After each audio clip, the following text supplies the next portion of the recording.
Lucky बेबस सा महसूस कर रहा था। उसे शहनाज को खाना खिलाना था लेकिन उसके पास तो पैसे नहीं थे। फिर अचानक से जब उसे किसी भुट्टे वाली की आवाज आई तो उसे भुट्टे से जुड़ा एक किस्सा याद आ गया जो कि राधिका की मां ने उसे बताया था। लकी ने तुरंत भुट्टे लिए और उसके बाद अब्बास और लकी ने अपनी अपनी तरह से शहनाज के लिए खाना बनाया। शहनाज को अब्बास की जगह लकी की डिश ज्यादा पसंद आई। लकी ने उसे फिर से जब उस किस्से के बारे में याद दिलाया तो शहनाज अपनी जगह से खड़ी हुई और लकी के पास जाने लगी। अरे अरे ये क्या यार क्या हो रहा है ये सब? शहनाज मैडम इसके पास क्यों जा रही है? अरे यार कहीं ये भुट्टे वाला इन्हें और इनके परिवार के साथ ले तो नहीं उड़ेगा? मुझे तो बहुत कुछ खतरनाक होता हुआ दिखाई दे रहा है यार, पता नहीं क्या होगा। लकी भी शहनाज को अपने पास आता देखकर चौंक गया। उसे अपने दिल में घबराहट होने लगी लेकिन वो उत्साहित भी नजर आ रहा था। उसने शहनाज के साथ में ये क्या कर दिया था इस बात का तो खुद उसे अंदाजा नहीं था। उसके मन में ये सवाल उठे जा रहा था कि क्या सच में राधिका ने उसे पहचान लिया था या शहनाज उसे नाराज हो गई थी। थैंक यू, तुमने मुझे जो खिलाया वो काफी टेस्टी था। मुझे ऐसा लग रहा था जैसे मैंने ऐसा पहले कभी कुछ नहीं खाया था और बस इसलिए मुझे रोना आ गया। मैं जानती हूँ कि तुम अपनी गर्लफ्रेंड से बहुत प्यार करते हो। मैं जानती हूँ कि तुम अगर आज इतना सब कुछ कर रहे हो तो वो सिर्फ और सिर्फ उसके लिए कर रहे हो। ये देखकर मैं खुद भी अंदर तक हिल चुकी हूँ लेकिन अभी मैं तुमसे यही कहना चाहती हूँ कि मैं राधिका नहीं हूँ और मुझे ये बिल्कुल पसंद नहीं है कि मुझे मेरे नाम से नहीं बल्कि किसी और के नाम से बुलाया जाए। मुझे उम्मीद है कि अब शायद तुम्हें ये बात समझ आ गई होगी कि तुम्हारी गर्लफ्रेंड और मैं दोनों अलग लोग हैं और हमारा एक दूसरे के साथ कोई जुड़ाव नहीं है। इसलिए प्लीज मुझे राधिका बुलाना और समझना बंद कर दो। शहनाज ने लकी की तरफ देखते हुए कहा और धीरे से मुस्कुराने लगी। वो जल्द से जल्द लकी की सारी गलत फहमियां दूर कर देना चाहती थी। उसे ऐसा लग रहा था कि अगर लकी उसे राधिका मान रहा था तो ये उसके लिए बात अच्छी नहीं थी।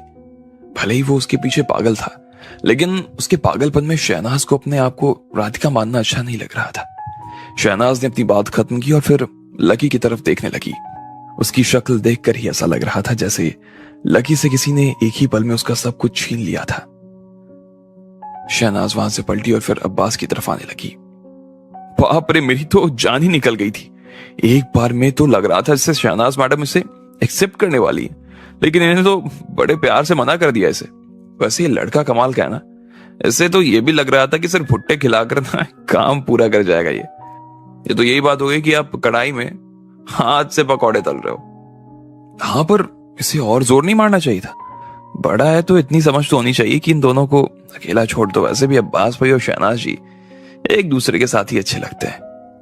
अब्बास ये सब देखकर सुनकर काफी खुश हो गया कि शहनाज ने लकी को नकार दिया था।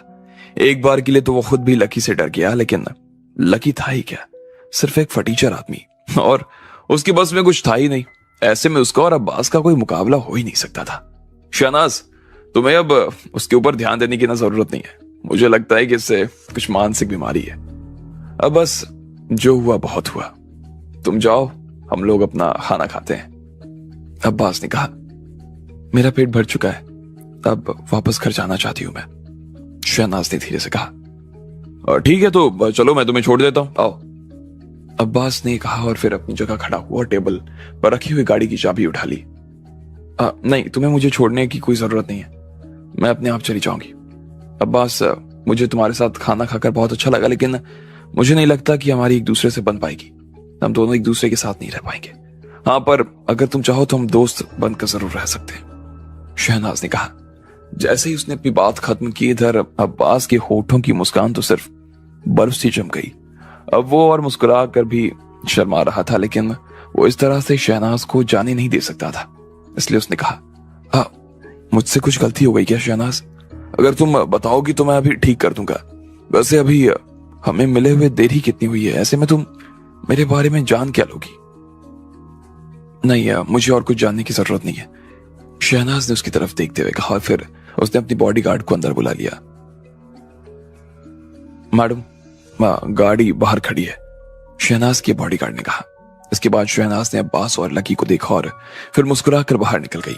उसका बॉडीगार्ड उसके पीछे पीछे आ रहा था। अरे, ये तो अब्बास को भी मना करके चली गई। मुझे तो लगता है इस फटीचर के साथ जो हुआ अब्बास के साथ तो उससे भी बुरा हुआ। देखो ना, इसने कितने प्यार से मना करके गई, लेकिन अब्बास भाई का तो मुंह पे मना करके चली गई यार। उफ, बेचारे अब्बास भाई। अरे धीरे से बात करो भाई, अब्बास भाई ने सुन लिया तो लेने के देने पड़ जाएंगे। इनकी शक्ल देख करो, देखो एक बार इनकी शक्ल, कितना गुस्सा आ रहा है इन्हें। अब्बास अभी भी अपनी जगह पर खड़ा था और वो शहनाज को जाते हुए देख रहा था। शहनाज दरवाजे के बाहर निकल चुकी थी। इधर अब्बास को लग रहा था कि इसके साथ जो हुआ वो बहुत बुरा हुआ था। वो कब से शहनाज के साथ ये दिन बिताने के सपने देख रहा था। इस दिन को पास लाने की जुगत में लगा हुआ था, लेकिन उसे इस बात की तो जरा भी उम्मीद नहीं थी कि खाना खत्म होने से पहले ही उसे इस तरह से मना करके शहनाज निकल जाएगी। शहनाज ने उसे लकी से भी बुरी तरह से मना किया था और ये बात उसे बहुत बुरी लगी। इससे ज्यादा उसे ये चुभ रहा था कि उसके आसपास के लोग जिस तरह से उसके बारे में बात कर रहे थे, उसकी बात सुनकर वो शर्म के मारे पानी पानी हो गया। अब वो यहां से और ज्यादा देर रुक नहीं सकता था। वो तुरंत यहां से निकल जाना चाहता था। इसलिए उसने टेबल पर पैसे पटके और लकी की तरफ एक बार के लिए घूरते हुए देखा और वहां से निकल गया। लकी को भी उसके बाद होटल के बाहर आ गया, लेकिन इस वक्त लकी का मूड काफी शांत हो गया। भले ही शहनाज ने यह नहीं माना कि वो राधिका नहीं थी, लेकिन उसे यह देखकर खुशी हो रही थी कि उसने अपने लिए अब्बास को नहीं चुना। अब वो जान गया कि हो ना हो ये राधिका ही थी, और अगर वो बार बार उससे मिलता रहेगा तो एक न दिन ऐसा जरूर आएगा जब उसे विश्वास हो जाएगा कि वो राधिका है। लकी, इधर रात के 10 बज चुके थे। जैसे ही लकी अपनी साइकिल लेकर वहां से बाहर निकलने को था तो इतने में पीछे से किसी की चिल्लाने की आवाज आई। लकी ने घूमकर देखा तो पाया श्रेया और शिवांग उससे थोड़ी दूर पर खड़े थे। ये लकी की वही पुरानी दोस्त थी जिससे लकी को अब तक बात करना पसंद नहीं था। तुम यहां खाना खाने के लिए साइकिल पर आए हो?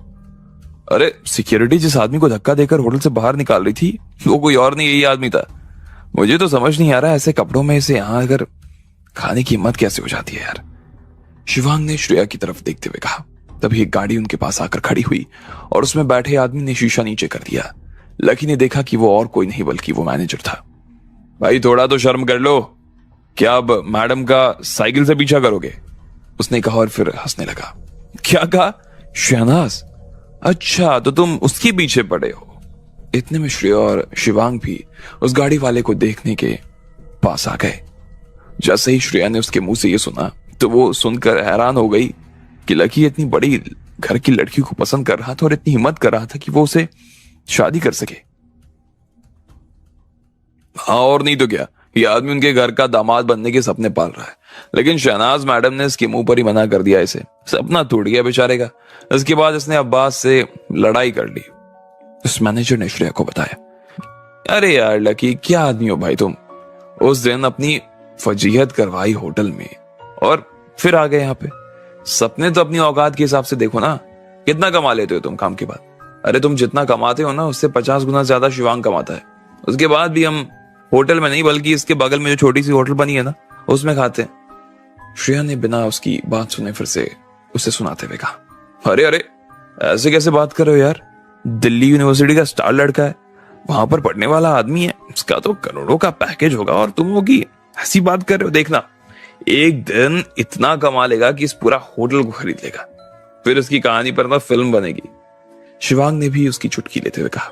हाँ हाँ चलो ठीक है, हम भी देखेंगे ये सब। इस होटल को खरीदेगा कब? जब खरीदेगा तो हम भी आ जाएंगे, पर अभी मेरा इससे बात करने का मूड नहीं है। मुझे तो आइसक्रीम खाने का मन कर रहा है, श्रेया ने कहा और फिर शिवांग के हाथों में हाथ डालकर निकल गई।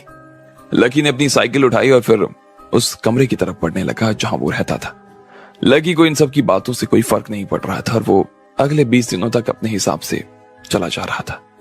वो हर दिन के 1 घंटे के हिसाब से उस जगह के बाहर आकर खड़ा हो जाता जहां पर शहनाज रहती थी, लेकिन अब की बार वो इतना बेचैन नहीं था जितना बेचैन वो पहले था। जब वो शहनाज को वहां से बाहर निकलते हुए देखता तो चुपचाप बस खड़ा होकर उसे देखता रहता। वो उसे उस हाल में देखता जब उसे पता चलता कि वो ठीक में थी तो लकी का दिल शांत हो जाता। हालांकि उस दौरान और बहुत से अमीर घर के लड़के राधिका को देखने के लिए आते रहते, उनमें से कोई भी उसे रिझाने में कामयाब नहीं हो पाया। जब शहनाज उनके साथ जाती तो लकी उसकी आंखों में उसकी चिंता और घबराहट को देखने लगता, लेकिन इधर शहनाज लकी को देखकर काफी बुरा महसूस कर रही थी और उसे उससे घिन सी आने लगी। तुम्हें ना वहां पर खड़ा होकर मेरा इंतजार नहीं करना चाहिए। मेरी बहन ना वो राधिका नहीं है जिससे तुम कह रहे हो यार। वो कितनी अनसेफ फील कर रही है तुम्हें पता भी है। अगर तुम अपनी जिंदगी में ना यहाँ खड़े रह गए ना तो भी कोई फायदा नहीं होने वाला है। शिरीन ने देखा कि लकी को उसका इस तरह से इंतजार करते हुए 1 महीने से ज्यादा हो गया। उसे समझ नहीं आ रहा था कि आखिर लकी अपनी जीवन में चाह क्या रहा था। तुम्हारी सलाह के लिए शुक्रिया, लेकिन मैं उसके लिए जिंदा हूं यार। उसके बिना मैं कुछ नहीं कर सकता, ना ही जिंदा रह सकता हूं।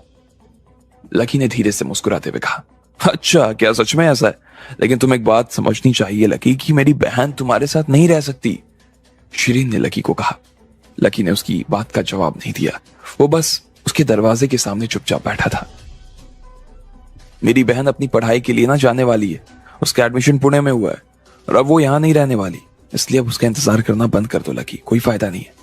शिरीन ने कहा, अच्छा ठीक है। अब आगे क्या होने वाला था? क्या लकी अपने मकसद में कामयाब हो पाता या फिर शहनाज उससे पहले ही निकल जाने वाली थी? आपको क्या लगता है, क्या होंगे इन सभी सवालों के जवाब? कमेंट बॉक्स में कमेंट करके हमें जरूर बताएं। और सभी सवालों के जवाब को जानने के लिए सुनते रहिए इंस्टा मिलियनेयर सिर्फ पॉकेट एफएम पर। शहनाज लकी के पास आई और उसने उसे बड़े प्यार से समझा दिया कि वो राधिका नहीं थी जिसे वो ढूंढ रहा था। हालांकि ये सुनकर अब्बास खुद काफी खुश महसूस कर रहा था, लेकिन फिर शहनाज ने उसे भी मना कर दिया। ये सुनकर उसका और लकी दोनों का मुंह लटक गया, लेकिन लकी इतनी जल्दी हार मानने वाला नहीं था। उसने फिर से शहनाज के दरवाजे के सामने जाकर खड़ा होना शुरू कर दिया। ऐसा करते हुए 1 महीने हो गए, लेकिन फिर भी कोई नतीजा नहीं निकला।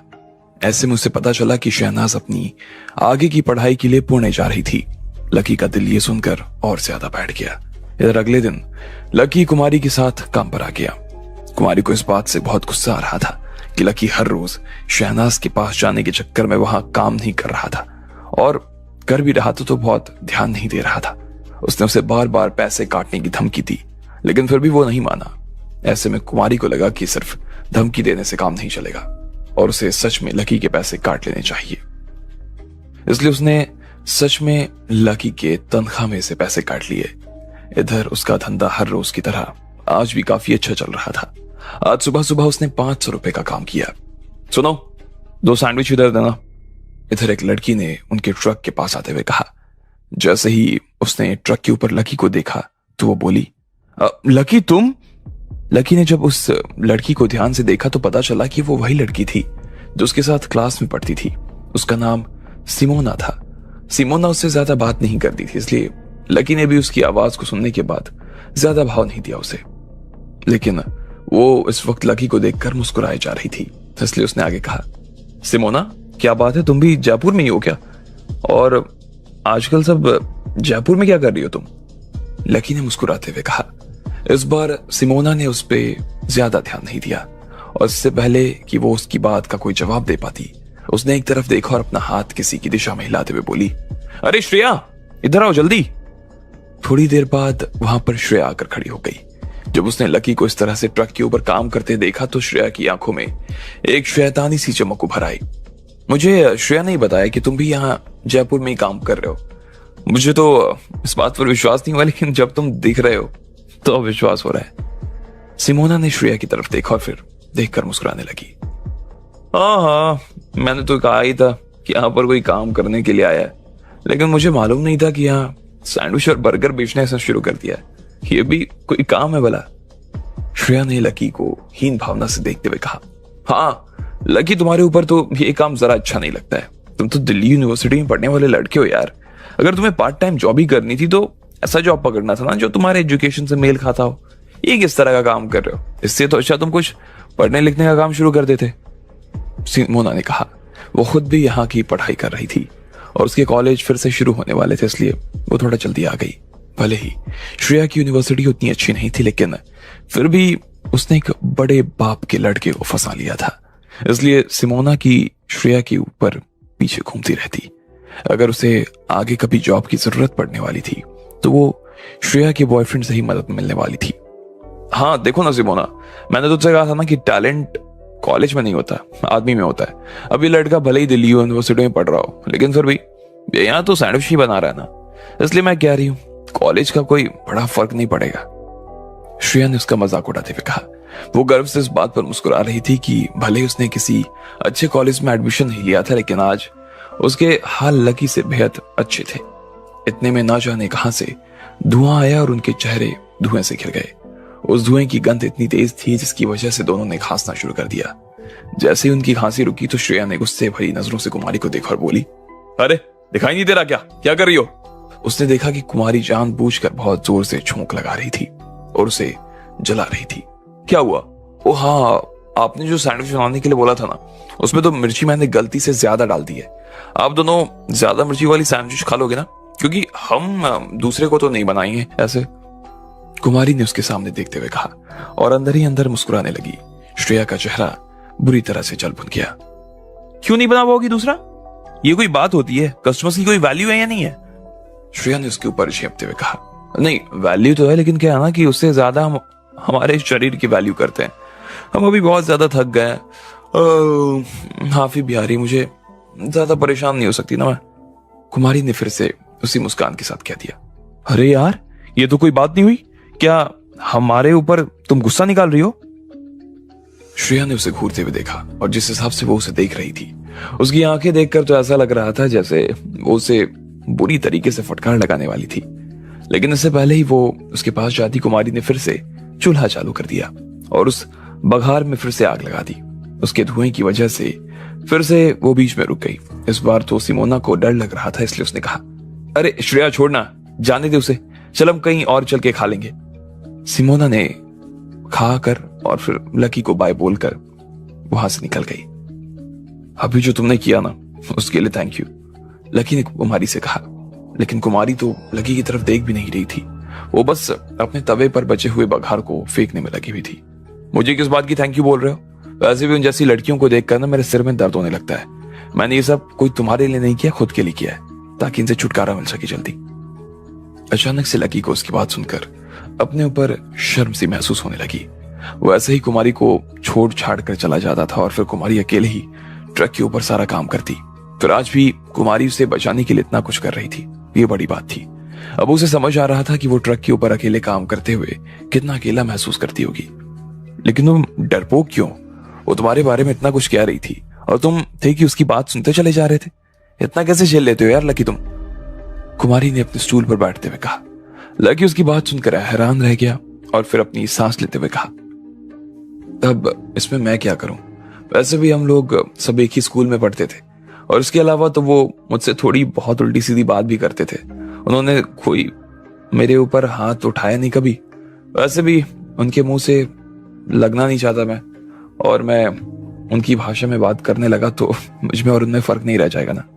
अरे वाह, क्या बात है, आपकी झेलने की क्षमता तो बहुत ज्यादा है मिस्टर लकी। मैं तो तुम्हारे जैसी होने की सोच भी नहीं सकती। अगर कोई मुझे गाली या डांट देना, मैं उसे 10 गुना ज्यादा डांट दूं। कुमारी ने लकी के सामने देखा और मुस्कुराते हुए बोली। लकी ने उसकी बात का कोई जवाब नहीं दिया। इतने सालों में लकी ट्रेनिंग ही ऐसी हुई थी कि वो झेलने सीख चुका था और फिर उसे कोई फर्क भी तो नहीं पड़ता था। वैसे तुम्हें यहाँ 1 महीने से ज्यादा हो गया है, लेकिन तुम अभी तक अपने परिवार से मिलने क्यों नहीं गए? तुम मेरी तरह ही मरने वाले हो क्या? ये सुनकर तो लकी और ज्यादा चौंक गया। उसे उम्मीद नहीं थी कि कुमारी अपने परिवार वाले के बारे में ऐसे बोलेगी। ऐसा क्या परिवार वाले तुम्हारे साथ करते हैं जो तुम इनसे इतनी नफरत करती हो? लकी ने कुमारी की आंखों में देखते हुए पूछा। कुमारी ने उसे एक बार के लिए तीखी नजरों से देखा और बोली, मेरे सामने उनका नाम लेने की जरूरत नहीं है। मेरे लिए वो मर चुके हैं, सब के सब मर गए मेरे लिए। जैसे ही कुमारी ने अपनी बात खत्म की, उसके बाद उसने ट्रक के अंदर से अपनी बोतल की पानी निकाली और फिर बाहर आ गई। लकी को डर था कि वो गुस्से में कुछ कर ना बैठे, इसलिए वो भी उसके पीछे पीछे जा रहा था।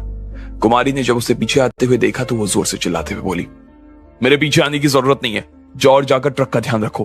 वैसे भी तुमने बहुत दिनों से ठीक से काम नहीं किया है। जब मैं वापस आई और मैंने देखा तुम नहीं काम कर रहे हो ना और गायब हो गए, 1000 रुपए काट लूंगी, और इस बार सही में काट लूंगी। इसके बाद कुमारी वहां से चली गई। लकी भी ट्रक पर वापस आ गया। वो लगभग 1 घंटे बाद वापस आई। जब तक वो वापस आई तब तक वो वही कुमारी हो चुकी थी जो पहली थी। वो लकी को डांट भी रही थी और फटकार भी रही थी। अब भले ही लकी उसे डांट खा रहा था, पर फिर भी उसे कोई शिकायत नहीं थी, क्योंकि उसे इस बात की खुशी थी कि कुमारी फिर से नॉर्मल हो गई। शाम को लकी फिर से अपने घर में आ गया। लकी अपने बिस्तर पर लेटा हुआ था और वो पुणे में शहनाज की यूनिवर्सिटी के बारे में जानकारी निकाल रहा था। वो महाराष्ट्र में पढ़ने के लिए जा रही थी और वो काफी बड़ी यूनिवर्सिटी थी। वो थोड़े ही दिनों में खुलने वाला था। अगर उसे शहनाज के करीब रहना था तो उसे यूनिवर्सिटी में कोई काम करना शुरू करना पड़ेगा। ऐसे करने के बहाने वो राधिका से वहां मिल सकता था। लकी ने इस बारे में काफी जानकारी निकाल ली थी और अब उसने अपना फोन एक तरफ रख दिया। वो थका हुआ था और उसे नींद भी आ रही थी। उसने अपना फोन एक ओर रखा और आंखें बंद कर ली कि इतने में उसके फोन की घंटी बजी। आखिर किसका फोन था इतनी रात को, और क्या लकी राधिका के पीछे पीछे उसके नए कॉलेज जाता? आपको क्या लगता है, क्या होंगे इन सभी सवालों के जवाब? कमेंट बॉक्स में कमेंट करके हमें जरूर बताएं और सभी सवालों के जवाब को जानने के लिए सुनते रहिए इंस्टा मिलियनेयर सिर्फ पॉकेट एफएम पर। लकी फिर से काम करने के लिए अपने ट्रक पर आ गया था। वहां पर उसने पुरानी क्लासमेट शिमोना और श्रेया भी मिलने आए हुए थे। दोनों ने फिर से लकी को ताने मारने शुरू कर दिए। कुमारी को यह बात बहुत बुरी लगी और उसने उन्हें सबक सिखा दिया। इसके बाद वो दोनों अपने अपने परिवार के बारे में बात करने लगे।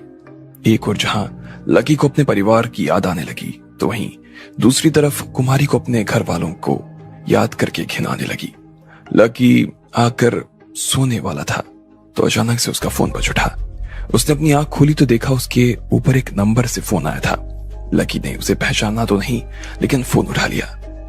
हेलो लकी, मैं शिमोना बोल रही हूँ। उधर से सिमोना की आवाज आई। सिमोना, तुम्हें मेरा नंबर कहां से मिल गया? इधर से लकी ने चौंकते हुए पूछा। अरे यार, उसमें कोई बड़ी बात नहीं है। वैसे भी अब तो हर सोशल मीडिया प्लेटफॉर्म्स पर लोगों के नंबर मिल जाते हैं और मैंने तुम्हारा नंबर भी ऐसे एक प्लेटफॉर्म से निकाला था। अच्छा, तो एक बात बताओ, इतनी रात को कैसे फोन किया? लकी ने पूछा। उसे सिमोना को इतनी रात तक फोन करना सही नहीं लग रहा था। वैसे भी उसकी और सिमोना की स्कूल में इतनी ज्यादा बात नहीं हुआ करती थी। वो इस तरह से रात में फोन कर ले, उसे थोड़ा अजीब लग रहा था। इसलिए लकी समझ गया कि अगर उसने अभी फोन किया था तो शायद किसी काम की वजह से किया था। अरे वो बात ऐसी है ना कि हम सब लोग जो यहाँ हैं और जो लोग एक साथ स्कूल में पढ़ते थे, सीनियर जूनियर सब, वो सब एक साथ होटल जयपुर ग्रीन में मिलने वाले हैं। मैं भी तुमसे आज ही मिली थी, इसलिए मैंने सोचा कि उस मीटिंग के लिए तुम्हें भी बुला लूं। अगर तुम आओगे तो हमारे साथ जितने भी पढ़ने वाले ना, सब तुम्हारी काफी मदद कर देंगे। सिमोना ने कहा। नहीं, मैं नहीं आ सकता।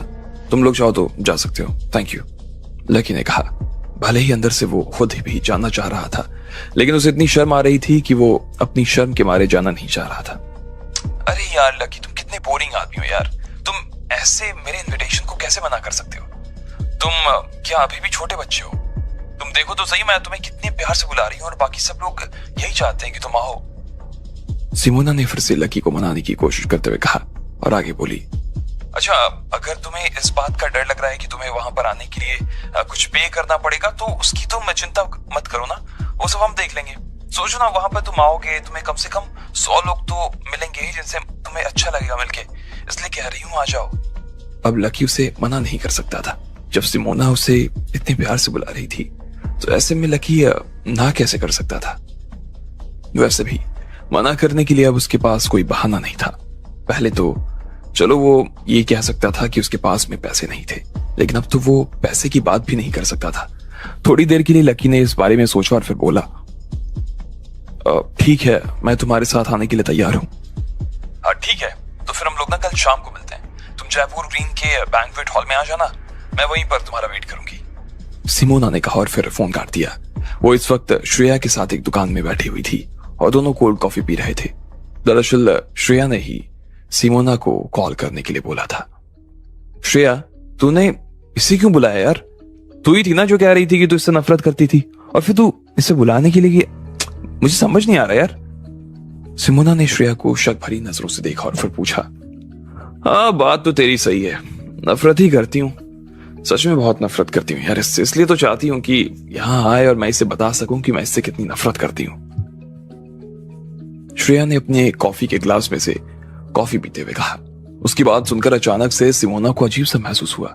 उसे समझ नहीं आ रहा था कि अभी जो उसने लकी से बात की थी वो सिर्फ और सिर्फ उसके दिल को दुखाने की तरफ एक कदम भर था।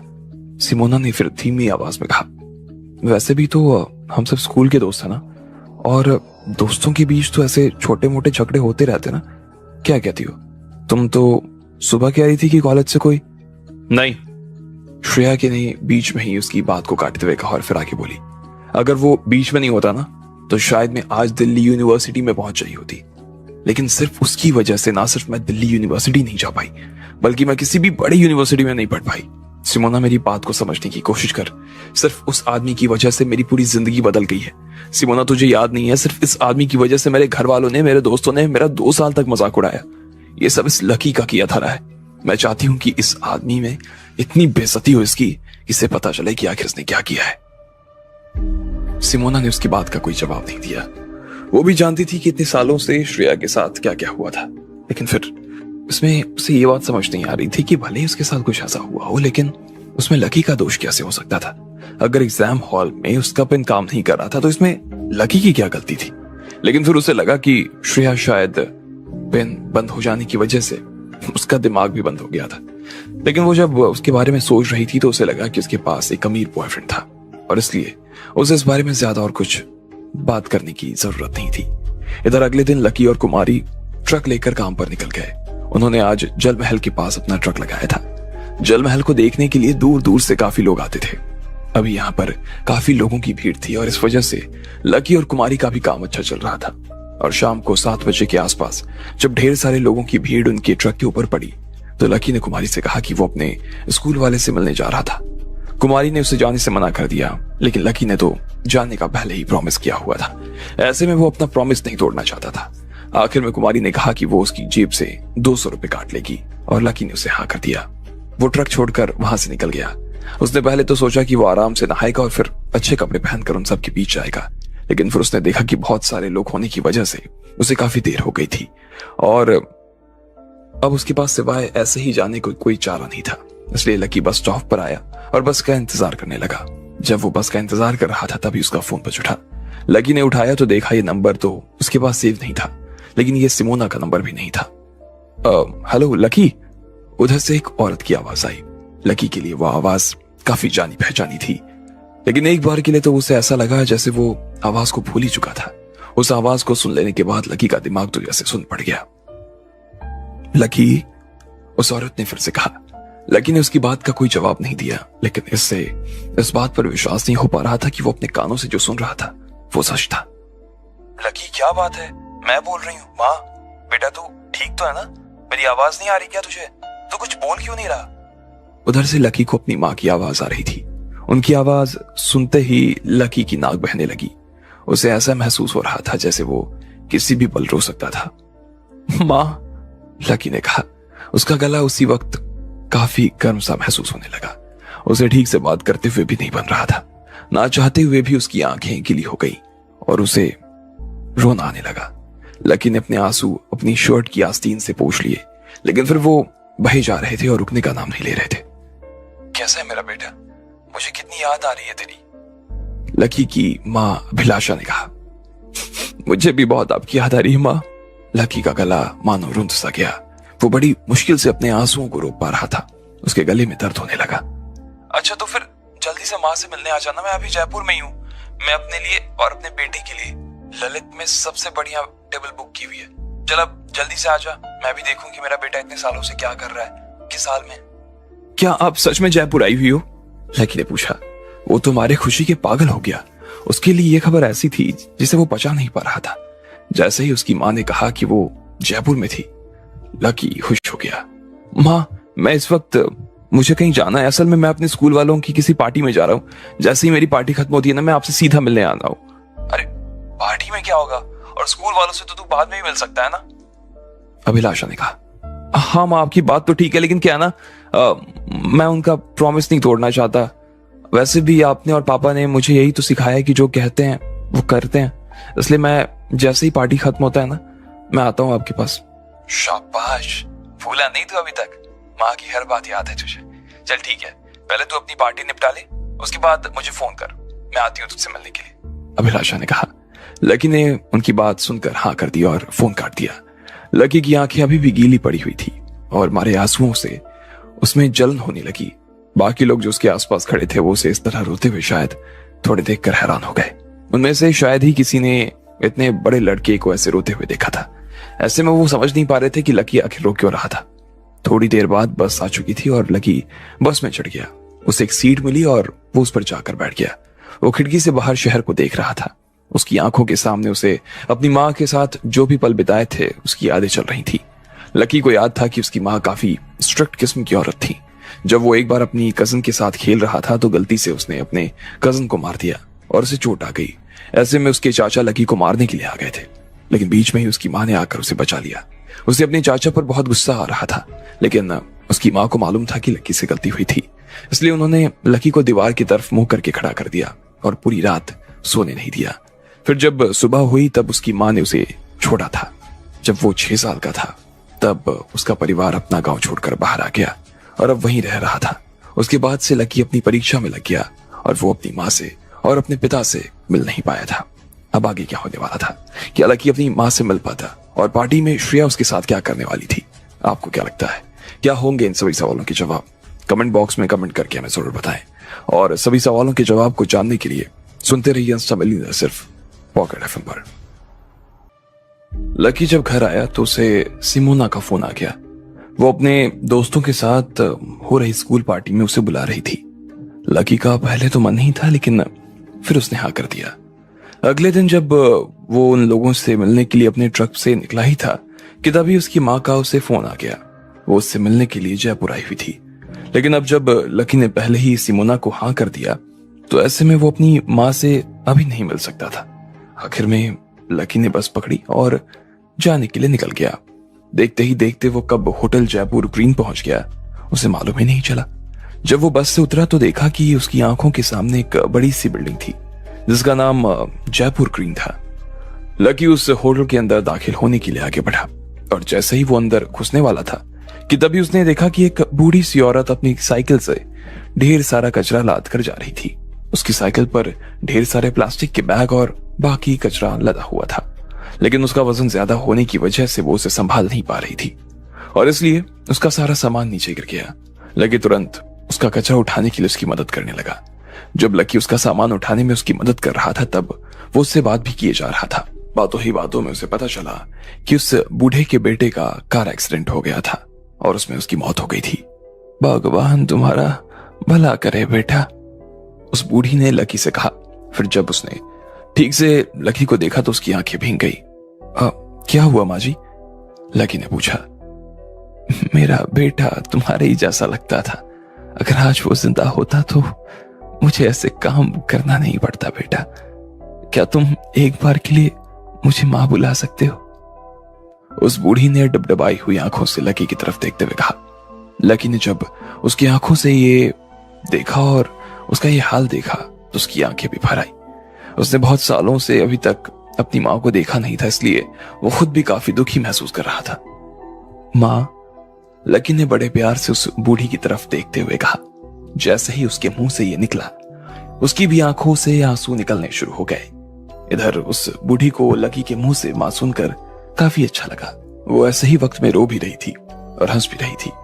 उसने अपनी जेब से 10 रुपए का नोट निकाला और लकी की शर्ट के ऊपर वाली जेब पे रख दिया। लो बेटा, तुमने मेरी मदद की इसलिए ये रख लो।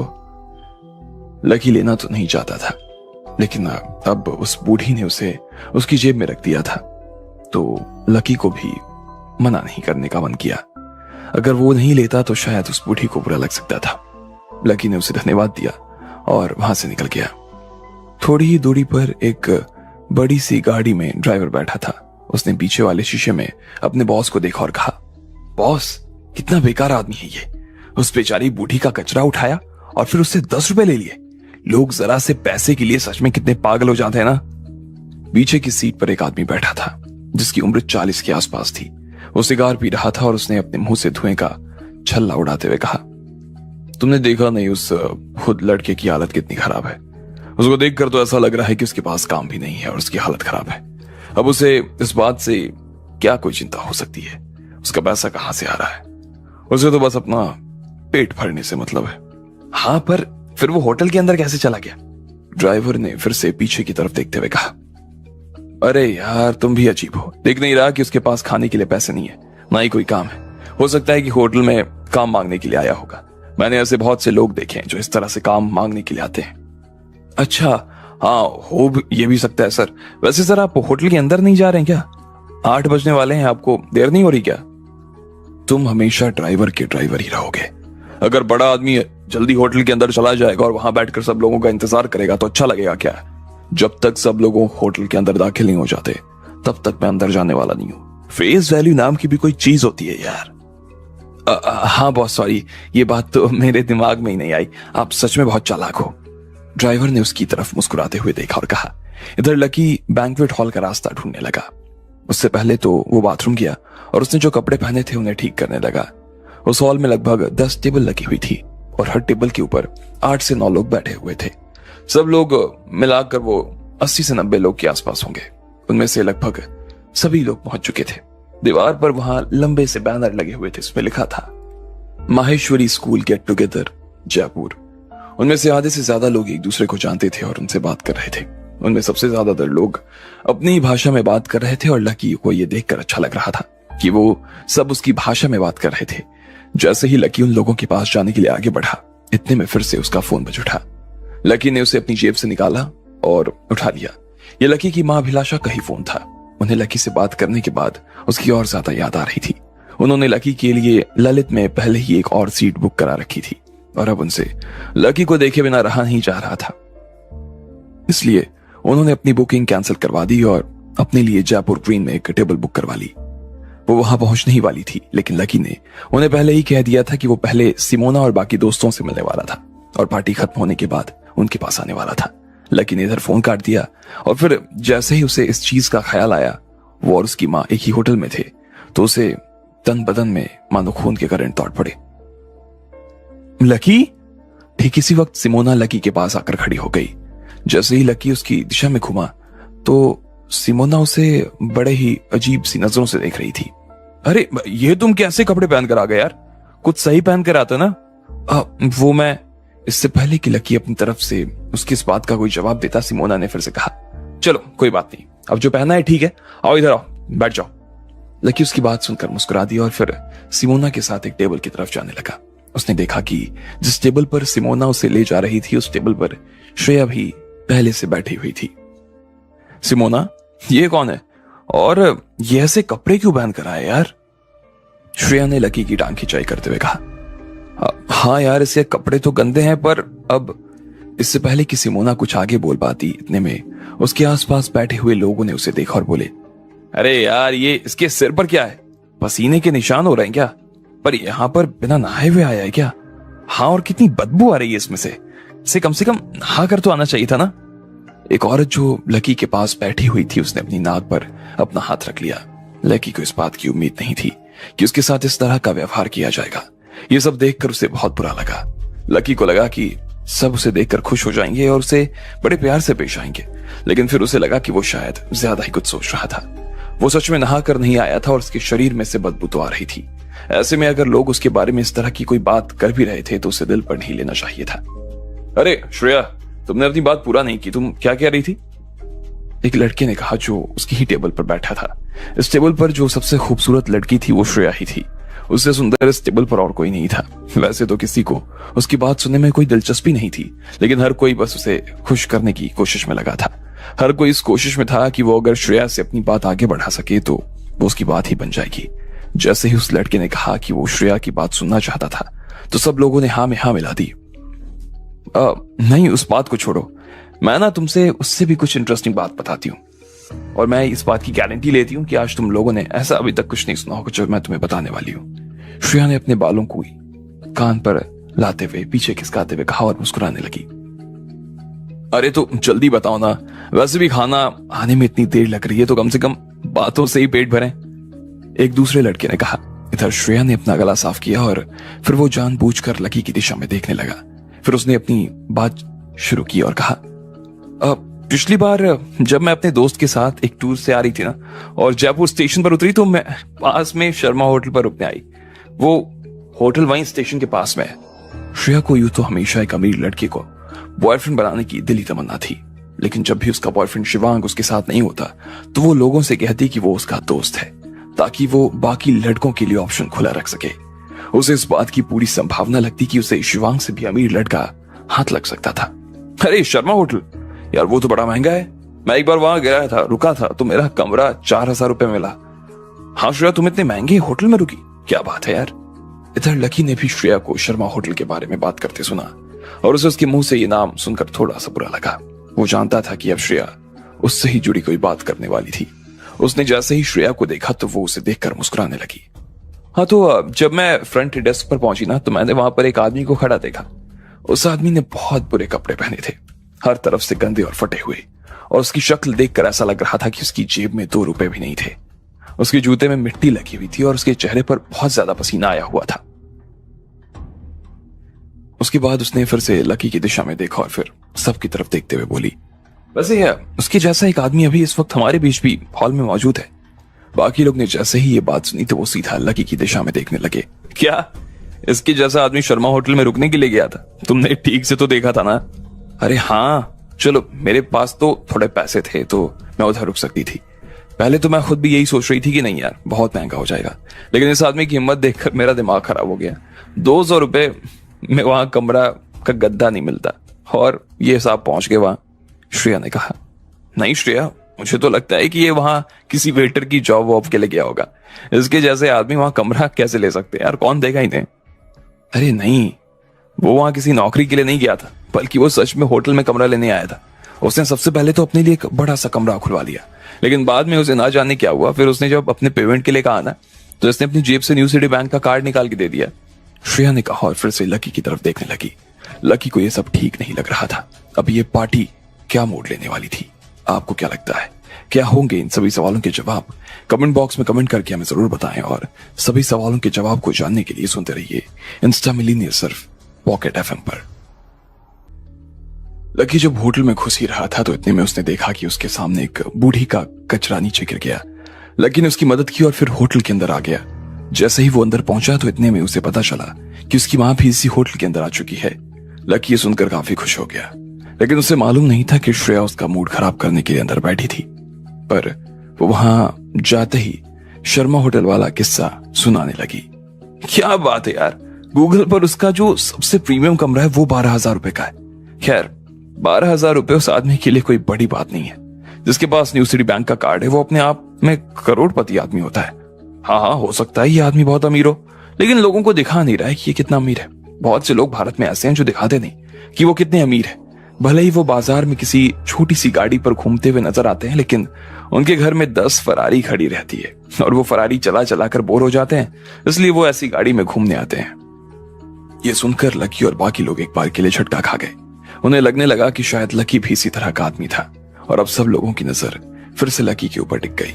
श्रेया को दबाव सा महसूस हो रहा था।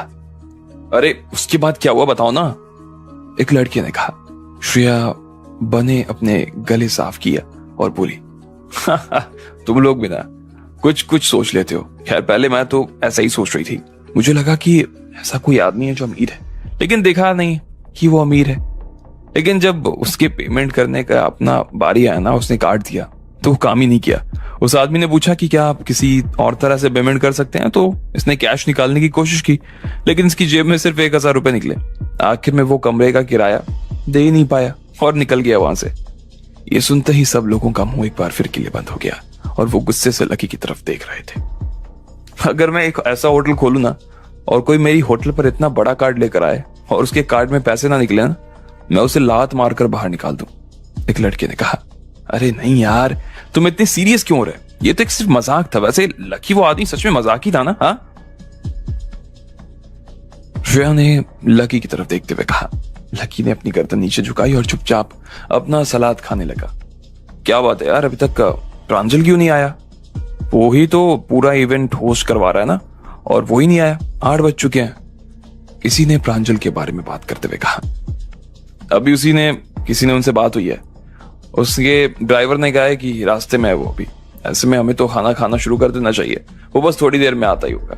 उनकी एब्सेंस में अगर किसी को भी चीज की जरूरत है तो वो श्रेया से मांग सकते हैं। वहां पर सब लोगों के बीच में प्रांजल का एक बड़ा नाम था, भले ही वो काफी बड़ा था और पैसे भी उसके पास खूब थे, लेकिन फिर भी सब लोग उसे ना सिर्फ जानते थे बल्कि उसकी इज्जत भी करते थे। इतने में जैसे ही किसी आदमी ने अपनी जगह पर खड़े होकर जोर से बोला, अरे ये श्रेया सिंगल कौन है? मैं हूं, श्रेया ने अपनी जगह से खड़े होते हुए कहा।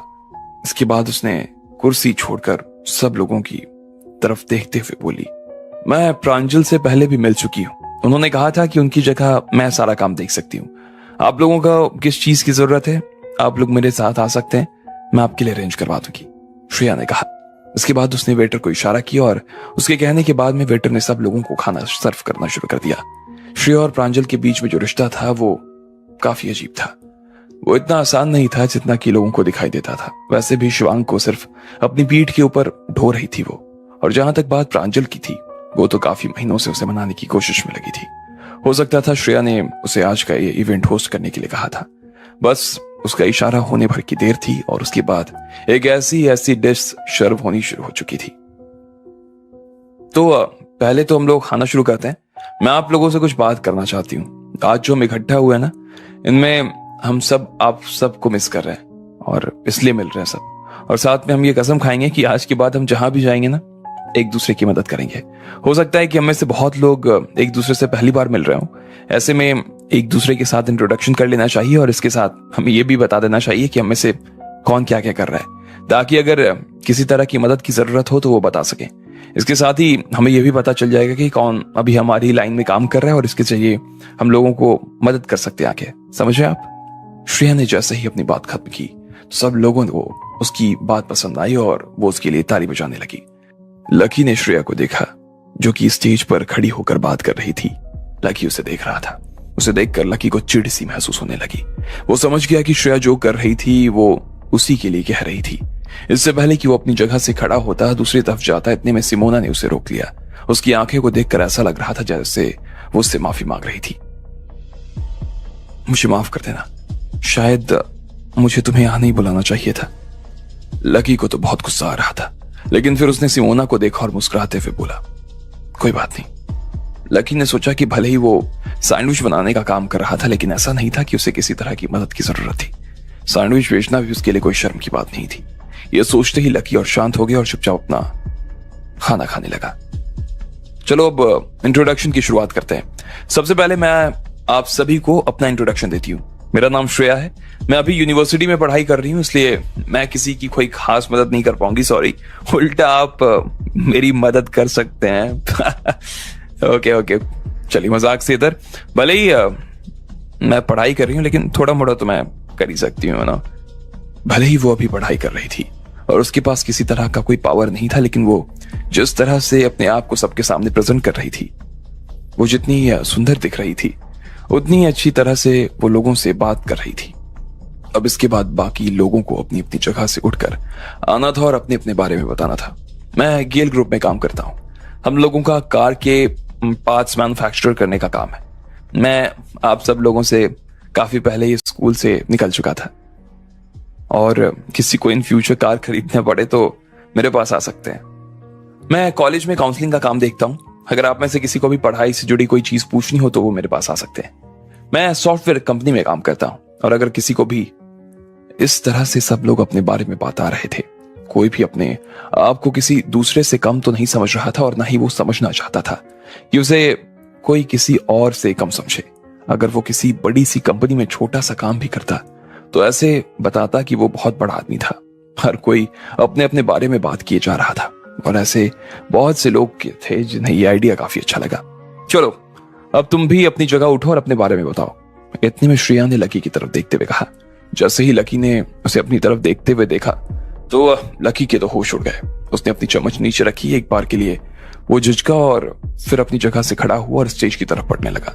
लकी ने देखा कि बहुत सारे लोग उसे देख रहे थे, और उसकी शक्ल सूरत भी लोगों के हिसाब से कुछ खास नजर नहीं आ रही थी। उसके बाल आपस में उलझे हुए थे, और उसे देखते ही एक आदमी ने कहा, ये आदमी कितना फटीचर है यार। ये क्या करता होगा यार, जो आदमी यहाँ इस तरह से कपड़े पहन कर आएगा, वो आखिर हम जैसे लोगों की क्या मदद करेगा। उल्टा हम भी इसकी मदद कर सकें, कितनी मदद कर देंगे यार। सही बात है ना। बहुत से लोगों को ऐसा शक होता है कि वो अपने बारे में कुछ बताना पसंद नहीं करते, लेकिन वो बाद में बहुत ही अमीर आदमी निकलते हैं। ऐसे में ऐसे आदमी लोगों से करीब देखना पसंद करते हैं, और उन्हें इस चीज में ना मजा आता है। कहीं अमीर आदमी हो, पता नहीं। इतने में लकी स्टेज पर चढ़ चुका था और उसने कहा, नमस्ते, मेरा नाम लकी अग्रवाल है। मैं फास्ट फूड का ट्रक चलाता हूँ। मैं और मेरी दोस्त मिलकर पूरे जयपुर के अंदर अंदर अलग अलग जगहों पर फास्ट फूड बेचते हैं। हम लोग जो चीज सबसे अच्छे बनाते हैं वो है सैंडविच और बर्गर। ऐसे में अगर आप लोग मुझसे कोई भी मेरे ट्रक पर सैंडविच खाने के लिए आएगा तो मैं उसे फ्री में सैंडविच खिला दूंगा। लकी ने कहा और फिर मुस्कुराते हुए वहां से निकल गया। जैसे ही उसने अपनी बात खत्म की तो जो लोग सुन रहे थे वो एक बार तो दंग रह गए। जो लोग बड़ी बड़ी कंपनी में काम कर रहे थे उन्हें भी अपने आप पर इतना कॉन्फिडेंट नहीं था जितना कि लकी को अपने आप पर था। जैसे ही लकी वहां से निकला तो पीछे से लोगों ने कहा, ये सैंडविच बनाने का काम भी ऐसे दिखा रहा है जैसे बहुत महान काम कर रहा हो। बस ये भी एक सैंडविच आते हैं, कितने का है? 50 रुपए का। मुझे नहीं लगता कि आदमी 3-4 हजार से ज्यादा कमाता होगा। इसके पास में खाने और किराया देने के अलावा और कोई पैसा ही नहीं बचता होगा। और इस तरह के लोग हमारे पार्टी में आ रहे हैं दोस्त, हद है। कम से कम आदमी को कि 20,000 महीने की तो तनख्वाह हो, हम इस सैंडविच वाले से क्या मतलब ले लेंगे। थोड़ी देर के लिए लगभग सारे लोगों ने लकी के बारे में उल्टा सीधा कहना शुरू कर दिया। उनमें से कुछ लोग उसका मजाक उड़ा रहे थे, कुछ उसके ऊपर ताना कस रहे थे और कुछ उसे बहुत ही हीन भावना से देख रहे थे। कुल मिलाकर वहां पर किसी की भी नजर में लकी की कोई अहमियत नहीं थी। अरे इतने में श्रेया ने उसे देखा और उसके पास जाकर खड़ी हो गई। फिर वो उसकी तरफ देखकर मुस्कुरा रही थी और उसने कहा, मैं जानती हूं कि अभी थोड़े दिन पहले मैं इसके एक 5 स्टार होटल के सामने मिली थी। क्या बात कर रही हो? ऐसा कैसे हो सकता है? तुम इस जैसे आदमी से एक 5 स्टार होटल के सामने कैसे मिल सकती हो? श्रेया, तुमसे कोई गलती हो गई होगी, वो कोई और होगा। बाकी लोगों को उसकी बात पर विश्वास नहीं हो रहा था और वो सभी श्रेया की तरफ देख रहे थे। अरे नहीं, होटल बाहर मिली थी। जब उसे होटल से धक्का देकर बाहर निकाला गया तब मैं इसे धक्के खाते हुए देख रही थी। और आप लोगों को इस बात का अंदाजा भी नहीं होगा कि ये होटल के बाहर कर क्या रहा था। ये होटल के बाहर खड़ा होकर शहनाज को प्रपोज कर रहा था और शहनाज ने बदले में इसे मना कर दिया। बाद में इसने यहाँ के सबसे अमीर आदमी बेटे अब्बास को भी चैलेंज करने की कोशिश की, जो कि शहनाज को पसंद करता था। जैसे ही लकी ने यह सुना उसने अपना सिर पकड़ लिया। अब आगे क्या होने वाला था? क्या श्रेया उसका पीछा छोड़ने वाली थी? आपको क्या लगता है, क्या होंगे इन सभी सवालों के जवाब? कमेंट बॉक्स में कमेंट करके मैं जरूर बताएं। और सभी सवालों के जवाब को जानने के लिए सुनते रहिए इंस्टा मिलीनियर सिर्फ पॉकेट एफएम पर। श्रेया ने पार्टी की शुरुआत होते ही अब लोगों से अपने अपने इंट्रोडक्शन देने को कह दिया और साथ ही में उसने सब लोगों से यह भी कहा कि अगर वो कुछ लोगों की मदद कर सके तो उन्हें कर देना चाहिए। सब लोगों को अपना इंट्रोडक्शन देना शुरू कर चुके थे, लेकिन जैसे ही लकी का नंबर आया तो सब उसे देखते रह गए। उसने उन्हें बताया कि वो सैंडविच की गाड़ी चलाता था। इसके बाद श्रेया उसके पास आई और लोगों को लकी के साथ होटल पर जो हुआ उसके बारे में बताने लगी। श्रेया की बात सुनकर सब लोग फिर से लकी का मुंह देखने लगे। क्या कहा? इसने शहनाज मैडम को प्रपोज करने की कोशिश की? यार गजब की हिम्मत है इसमें। एक तो सैंडविच बेचने में ऐसा काम करता है, सपने देख रहा है कितने बड़े। हद है यार। जब मैंने यार पहली बार इस लड़के की शक्ल देखी ना तो इसे देखकर मुझे ऐसा लगा जैसे कोई लालची आदमी है, लेकिन ये आदमी पैसे के लिए इतना लालची निकलेगा इस बात का तो मुझे अंदाजा नहीं था। ये शहनाज मैडम के परिवार में शामिल होने के सपने देख रहा है, अजीब पागल है। अरे इसने तो मुझे अपने गांव के उस पागल की याद दिला दी जो सोचता था कि वो शेर से लड़ाई कर लेगा। उसने शेर से लड़ाई भी की थी लेकिन आखिर में वो मारा गया। ये भी मारा जाएगा। लकी जब सबके मुंह से ये सब बातें सुन रहा था तब वो मन ही मन हंसी जा रहा था। हर कोई उसे यहाँ उसके गांव से या फिर उसके इलाके के भिखारी से कंपेयर कर रहा था। ऐसे में उसे समझ नहीं आ रहा था कि लोग उसे इतना नीचे क्यों दिखा रहे थे। वो तो यहाँ अपने लोगों से और अपने दोस्तों से मिलने आया था। वो यहाँ पर कोई पैसा लेने के लिए तो आया नहीं था, बल्कि अपने लोगों से मुंह से अपनी भाषा सुनने आया था। ऐसे में जब उसे ये सब मिल नहीं रहा था तो फिर उसका यहाँ रहना सही नहीं था। इसलिए लकी अपनी जगह से खड़ा हुआ और दरवाजे की तरफ जाने लगा। जब बाकी लोगों ने लकी को इस तरह से बीच में जाते हुए देखा तो सब लोगों को और जोर से हंसी आई और अब वो लोग उसके मुंह पे ही हंसने लगे। उन्हें लग रहा था कि लकी को उनकी बात सुनकर शर्मा रही थी और वो उनके बीच में बहुत ही अजीब महसूस कर रहा था। ऐसे में वो यहाँ आया ही क्यों था? बाकी लोगों का उससे ये भी सवाल था। अरे रुक जाओ लकी, रुको, श्रेया ने उसके पीछे से टोकते हुए कहा। अभी उसको पूरा मजा नहीं आया था, इसलिए वो लकी को इतनी जल्दी तो जाने देना नहीं चाहती थी। लकी ने जैसे ही श्रेया की आवाज सुनी तो उसे गुस्सा आ गया। वो बस अपनी मां से मिलने के लिए जाना चाहता था।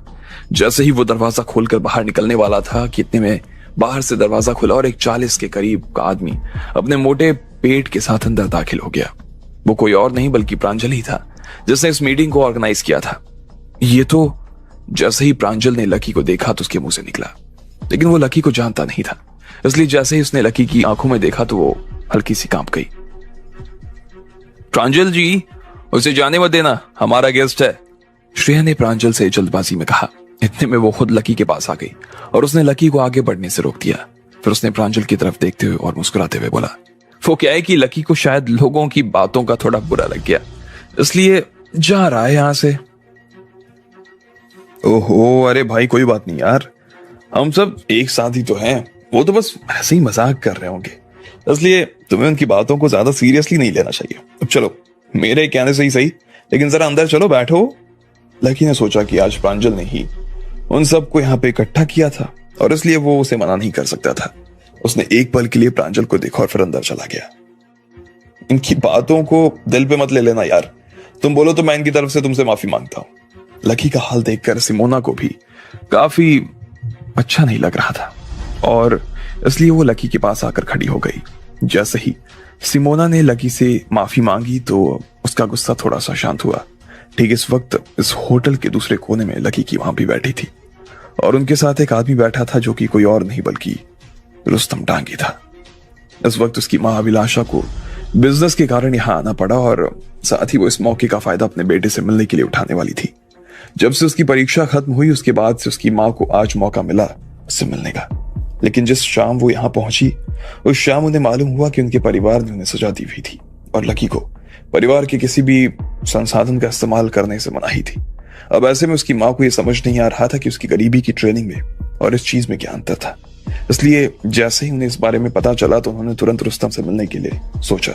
वो चाहती थी कि रुस्तम उनके बेटे का पूरा ध्यान रखे, लेकिन जब वो इतनी देर से रुस्तम से बात कर रही थी कि उसके बाद भी रुस्तम उनकी बातों को मानने के लिए राजी नहीं था। अब अभिलाषा जी के पास में और कोई चारा नहीं बचा। उन्होंने बात करके देख ली थी लेकिन वो बेबसी महसूस कर रही थी। वैसे भी लकी उनका बेटा था लेकिन वो परिवार का सदस्य भी था। ऐसे में अगर वो परिवार के नियम तोड़कर किसी भी तरह से अपने मन के करता तो उसे इस बात की सजा तो मिली थी। अभिलाषा जी लकी का काफी देर से इंतजार कर रही थी और जब लकी नहीं आया तो उन्होंने इस होटल के मैनेजर को फोन घुमा दिया, जरा बैंक्वेट हॉल में जाकर देखो कि इन लोगों की पार्टी और कितनी देर चलेगी। उस लड़के पर जरा ध्यान देना और देखना कि वो क्या कर रहा है। अभिलाषा ने वहां के मालिक को लकी की एक तस्वीर भेज दी। ये वही तस्वीर थी जो रुस्तम ने उन्हें दी। जी, मैनेजर ने हाँ में गर्दन हिलाते हुए कहा। भले ही वो लकी की मां को नहीं जानता था और न ही पहले कभी उनसे मिला, लेकिन फिर भी वो मैनेजर के ऊपर ऐसे गरजी जैसे कोई बिजली। लेकिन किसी को यह मालूम नहीं था कि रुस्तम उनके परिवार का दिल्ली में जितना भी काम करता था वो उसे अकेले संभालता था। परिवार के अंदर भी और परिवार के बाहर भी हर एक आदमी उनसे बड़े प्यार से और अदब से बात करता। ऐसे में वो उनसे इस तरह से बात कैसे कर सकती थी। होटल का मैनेजर बैंक्वेट हॉल में चला गया। ठीक इसी वक्त प्रांजल और श्रेया लकी के सामने खड़े थे। प्रांजल उससे कुछ प्यार से बात कर रहा था। अरे प्रांजल जी, आप इस सैंडविच वाले को वापस क्यों ले आए? आप क्या चाहते हो कि लोग अब इससे सैंडविच खरीदें? जो लोग वहां पर बैठे थे उनमें से एक आदमी ने कहा और उनकी बात सुनते ही सब लोग जोर से हंसने लगे और उनमें से कुछ लोग तो लकी को बाहर निकालने के बारे में बात कर रहे थे। देखिए, किसी के बारे में भी इस तरह की बात करना अच्छी बात नहीं है और हम एक दूसरे की इज्जत करनी चाहिए यार, एक दूसरे का मान रखना चाहिए। लकी, जरा खड़े हो जाओ, प्रांजल ने लकी की तरफ देखते हुए कहा। लकी के दिल में प्रांजल की इज्जत बढ़ने लगी। वैसे भी वो लोग उसके बारे में बुरी बात कर रहे थे और ऐसे में लकी को सिर्फ प्रांजल की बात ही समझ आ रही थी। भले ही तुम लोग लकी को नहीं जानते हो, मैं खुद इसे नहीं जानता हूं, लेकिन फिर भी आज ये आदमी मुझसे गलती से टकरा गया। मैं आप लोगों को इस बारे में बताऊं, इसके आदमी के बारे में? ये आदमी कौन है? प्रांजल ने कहा और सब लोग उसकी बात सुनकर चौंक गए। उन्हें समझ नहीं आ रहा था कि आखिर सैंडविच बेचने वाले आदमी के व्यवहार का और कौन सा पक्ष था जिसके बारे में वो नहीं जानते थे। आज मैंने देखा कि एक बूढ़ी औरत इस होटल के बाहर कचरा बीनने का काम कर रही थी। लकी उसके पास गया, उसने उस बूढ़ी का कचरा उठाने में मदद की। एक बार के लिए तो यही सही लगा कि सच में ये अच्छा आदमी है, लेकिन बाद में लकी ने उस औरत से 10 रुपए मांग लिए। प्रांजल ने जैसे ही उसे देखा वो पहचान गया और इत्तेफाक से लकी ही वो आदमी था जिसके बारे में श्रेया ने कहा था कि वो उसे बदनाम करना चाहती थी, इसलिए वो लकी की टांग खींच रहा था। क्या?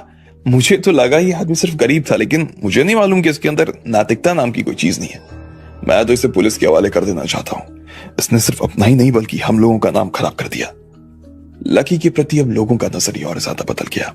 लकी ये सुनने के बाद और ज्यादा हताश महसूस करने लगा। उसे उम्मीद नहीं थी कि प्रांजल भी उसके बारे में इस तरह की बात कर सकता था।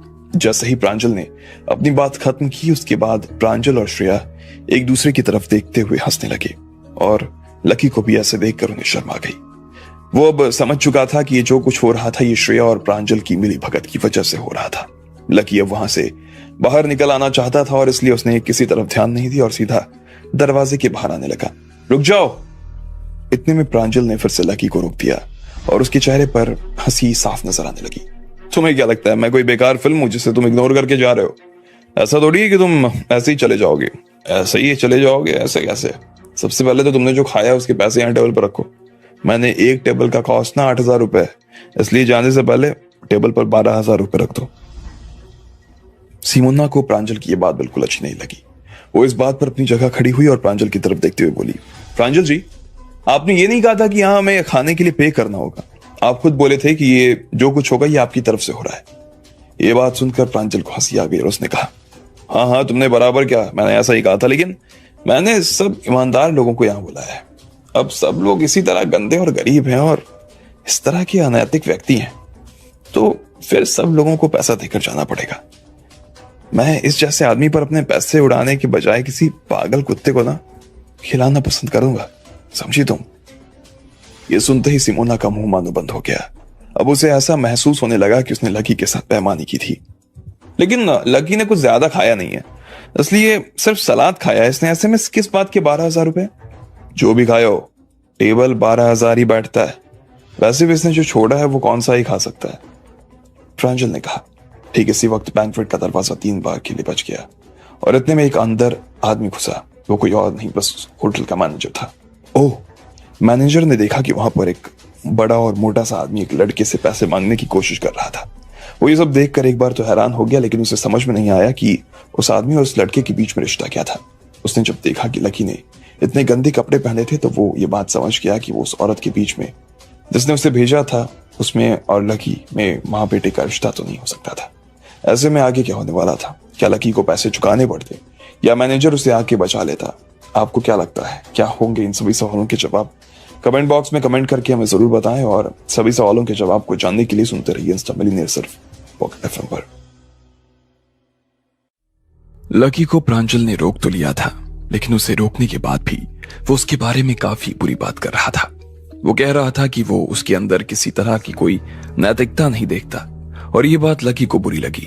इधर अभिलाषा जी के कहने पर होटल का मैनेजर उस बैंक्वेट में आ गया जहां पर लकी की पार्टी चल रही थी। जब उसने देखा कि एक आदमी उसी लड़के को डांट रहा था जिसका ध्यान रखने के लिए अभिलाषा जी ने कहा, तो उसे समझ नहीं आ रहा था कि आखिर उन दोनों के बीच रिश्ता क्या था। अरे दुरानी साहब, आप यहाँ क्या कर रहे हैं? जैसे ही प्रांजल ने मैनेजर दुरानी को देखा तो उसके मुंह से निकला और उनके पास जाते हुए उन्हें अंदर बुलाने लगा। आपको यहाँ कैसे आना हुआ? चलो मैं आपकी मुलाकात सब लोगों से करवाता हूँ। सभी लोग ध्यान से सुनो, ये जो शख्स अभी मेरे साथ खड़े हैं ना, इनका नाम है करीम दुरानी और ये यहाँ के मैनेजर हैं। जैसे ही प्रांजल के मुंह से लोगों ने दुरानी का इंट्रोडक्शन सुना तो वो अपनी जगह से खड़े हुए और उसका स्वागत करने लगे। तुम लोग यहाँ अपने स्कूल वालों के साथ और अपने मिलने वालों के साथ मीटिंग कर रहे हो ना? चलो अच्छा है, आप सबको आपकी मीटिंग ऑल द बेस्ट। वैसे प्रांजल जी, क्या हुआ इस लड़के के साथ?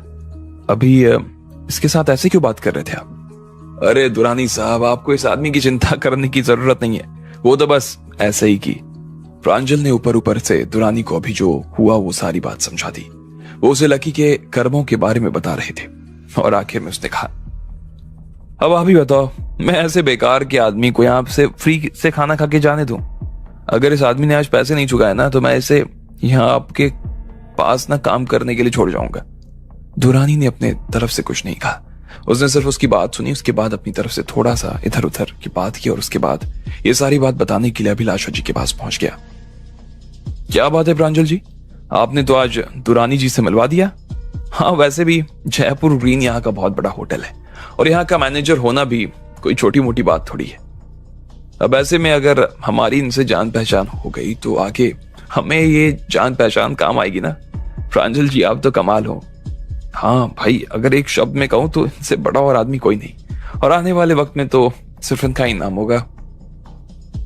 सब लोगों ने प्रांजल की तारीफ में कसीदे गढ़ने शुरू कर दिए। और ये सब सुनकर प्रांजल भी काफी हवा में उड़े जा रहा था। लेकिन उसके मन में अभी भी ये बात चले जा रही थी कि आखिर दुरानी यहाँ अचानक उसके पार्टी में क्या करने के लिए आया था। भले ही वो जानता था कि वो जयपुर में अच्छा काम कर रहा था, लेकिन फिर भी वो यहाँ इतना बड़ा आदमी भी नहीं था जो उसके बीच में आ जाए। अगर पैसों के मामले में देखा जाए तो वो जयपुर के शुरुआती 3 लोगों में भी नहीं था। लेकिन फिर भी अगर दुरानी यहाँ आया था तो उसके लिए अच्छी बात थी और वो इससे काफी अच्छा महसूस कर रहा था। प्रांजल ने इस चीज को अच्छे से फायदा उठाया और इस मौके पर सब लोगों के बीच में अपने आप को बॉस बनाना शुरू कर दिया। इसलिए उसने अपने लोगों की तरफ देखा और कहा, वैसे मैं और दुरानी साहब तो एक दूसरे को काफी लंबे अरसे से जानते, इसलिए वो बस ऐसे ही मुझसे मिलने आ गए। आखिर बार जब मैं मुंबई भी आया था ना, तो रुस्तम डांगी जी और पारस जी भी मुझसे मिलने आए थे। हम लोगों ने साथ में खाना भी खाया था। क्या आपकी दिल्ली वाले रुस्तम जी से दोस्ती है? अरे रुस्तम जी के आसपास तो सेलिब्रिटी भी आने के लिए मरते हैं। प्रांजल जी, मैं उन्हें एक बार के लिए देखना चाहता हूं, मुझे उनसे मिलवा दो ना। बाकी सब लोग ने प्रांजल की ओर देखना शुरू किया और तारीफ करने लगे। अगर वो रुस्तम डांगी से मिल सकता था तो इसका मतलब साफ था कि वो बहुत बड़ा आदमी था और गांव के भविष्य को वो ही सही कर सकता था। देखो, उनसे मिलने की बात कहना तो अपने आप में आसान है, लेकिन पहले एक बार और मिलने दो। इसके बाद मैं खुद उन्हें बुलाऊंगा और कहूंगा कि आप हमारे गांव वालों से मिलो। लेकिन फिलहाल तो मुझे लगता है कि हम लोगों को खाना खाना चाहिए। प्रांजल ने मुस्कुराते हुए कहा। जैसे ही उसकी बात खत्म हुई, सब लोग उसके साथ खाना खाने के लिए बैठ गए। प्रांजल जी, ये आदमी अभी तक यहां से गया नहीं? श्रेया ने प्रांजल को उसकी बाजू से पकड़ा और लकी की तरफ इशारा करने लगी। वो लकी को देखकर हंस रही थी। जैसे ही उसने सुना कि प्रांजल दिल्ली के किसी बड़े से आदमी रुस्तम डांगी को जानता था, तो उसे लग रहा था कि अब वक्त आ गया था कि वो शिवांग का साथ छोड़कर प्रांजल से नाता जोड़ ले। भाई बताओ, क्या तुम पैसे दोगे? अगर पैसे नहीं दे सकते हो तो जाओ और किचन में जाकर बोलना कि मेरे पास पैसे नहीं है। आप लोग जो कहोगे मैं काम करूंगा, मैं वो करने के लिए तैयार हूं। जाओ। प्रांजल ने कहा। मैं भी बाहर जा रहा हूं और थोड़ी देर में तुम्हारे पैसे ला कर देता हूं तुम्हें, लकी ने कहा। वो जानता था कि उसकी माँ यहीं पर थी, ऐसे में वो अपनी माँ से पैसे लेता और वापस प्रांजल को दे सकता था। अच्छा, तुम्हें क्या लगता है मैं कोई बेवकूफ आदमी हूं? क्या लिखा है मेरे माथे पर? अगर तुमने इस दरवाजे से बाहर निकलने के बारे में सोचा भी ना बेटे, जाने के लायक नहीं छोड़ूंगा तुम्हें। प्रांजल ने उसके सामने हंसते हुए कहा। हाँ हाँ, तुम्हें पैसे तो देने पड़ेंगे, वरना हम लोग तुम्हें जाने नहीं देंगे। श्रेया, तुमने अभी तो कहा था ना कि तेरे पास तो 1000 रुपए पड़े हैं, ऐसे में अब क्या तेरे पास वो भी नहीं है? हाँ, अगर पैसे नहीं दे सकता तो चुपचाप रसोई में जाओ और बर्तन धो। किसी ने सही कहा है, बिना मतलब के फोकट के ना आदमी बेहद आलसी हो जाते हैं, कोई काम भी नहीं करते ढंग से। किसने कहा कि ये पैसे नहीं दे सकता? अचानक से दरवाजे के पीछे से एक आवाज आई और इसके बाद बैंक्वेट हॉल का दरवाजा खुल गया। सब लोगों ने देखा कि एक अधेड़ उम्र की महिला अंदर आ गई। उन्होंने नीले रंग की साड़ी पहनी थी और सफेद रंग का ब्लाउज। उन्होंने अपने बाल पीछे की तरफ बांधे हुए थे और कानों में सोने की बालियां पहनी हुई थी। उनकी आंखें काफी बड़ी और चमकीली थी। वो ऐसे लग रही थी कि उन्हें कोई भी देखकर यह नहीं कह सकता था कि वो लकी की मां थी। वो सच में बहुत खूबसूरत थी। जैसे ही लकी ने इतने सालों बाद अपनी मां को देखा तो उसका मुंह खुला का खुला रह गया। हालांकि वो उसे बंद तो करना चाहता था, फिर भी उसका मुंह बंद होने का नाम नहीं ले रहा था। इस वक्त लकी की मां उससे मिलने के लिए बिना उसके परिवार को बिना बताए ही आ गई और इतने सारे लोगों के सामने उन्हें अभी भी अपने अग्रवाल होने का दर्जा बनाए रखने की काफी जरूरत थी। अभिलाषा जी वहां ऐसे ही घुस आई और उनके पीछे पीछे रुस्तम डांगी और करीम दुरानी भी अंदर चले आए। अभिलाषा जी अपने सामने कुर्सी की तरफ बढ़ी और वहां पर जाकर बैठ गई। रुस्तम डांगी और करीम दुरानी उनके अलग बगल बैठ गए।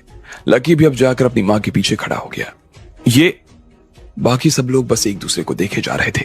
उन्हें समझ नहीं आ रहा था कि आखिर वो औरत कौन थी जो ऐसे उनके सामने आ गई और उनकी तरफ आंख उठाकर भी नहीं देख रही थी। दुरानी साहब आप? प्रांजल बाकी दोनों के बारे में कुछ नहीं जानता था और इसलिए वो दुरानी से ही बात कर रहा था। दुरानी का चेहरा गंभीर हो चुका था और इससे पहले कि वो अपनी तरफ से कुछ बोल पाता, इतने में अभिलाषा ने उसे एक इशारे से रोका और बीच में ही चुप हो गया। दुरानी लकी की मां के आगे कुछ नहीं बोल सकता था। ये श्रेया कौन है? खड़ी हो जाए अपनी जगह पे, अभिलाषा ने कहा। जैसे ही श्रेया ने अपना नाम सुना तो वो पूरी तरीके से चौंक गई। वो अपनी जगह से खड़ी हुई और अभिलाषा के सामने आ गई। क्या कह रही थी तुम इसके बारे में? अभिलाषा ने बड़े प्यार से मुस्कुराते हुए श्रेया से पूछा, लेकिन उसकी मुस्कान ने श्रेया को अंदर से डरा कर रख दिया। उसे उनकी मुस्कान काफी अजीब लग रही थी। अभिलाषा के सामने तो श्रेया किसी दूध पीती हुई बच्ची से कम नहीं लग रही थी। अब ऐसे हाल में वो झूठ बोलने की हिम्मत नहीं कर सकती थी।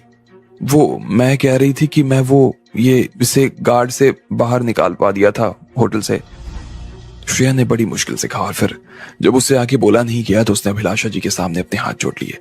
अभिलाषा अपनी जगह से खड़ी हुई और श्रेया के पास आ गई। इतने में श्रेया के गाल पर एक जोरदार तमाचे की आवाज आई।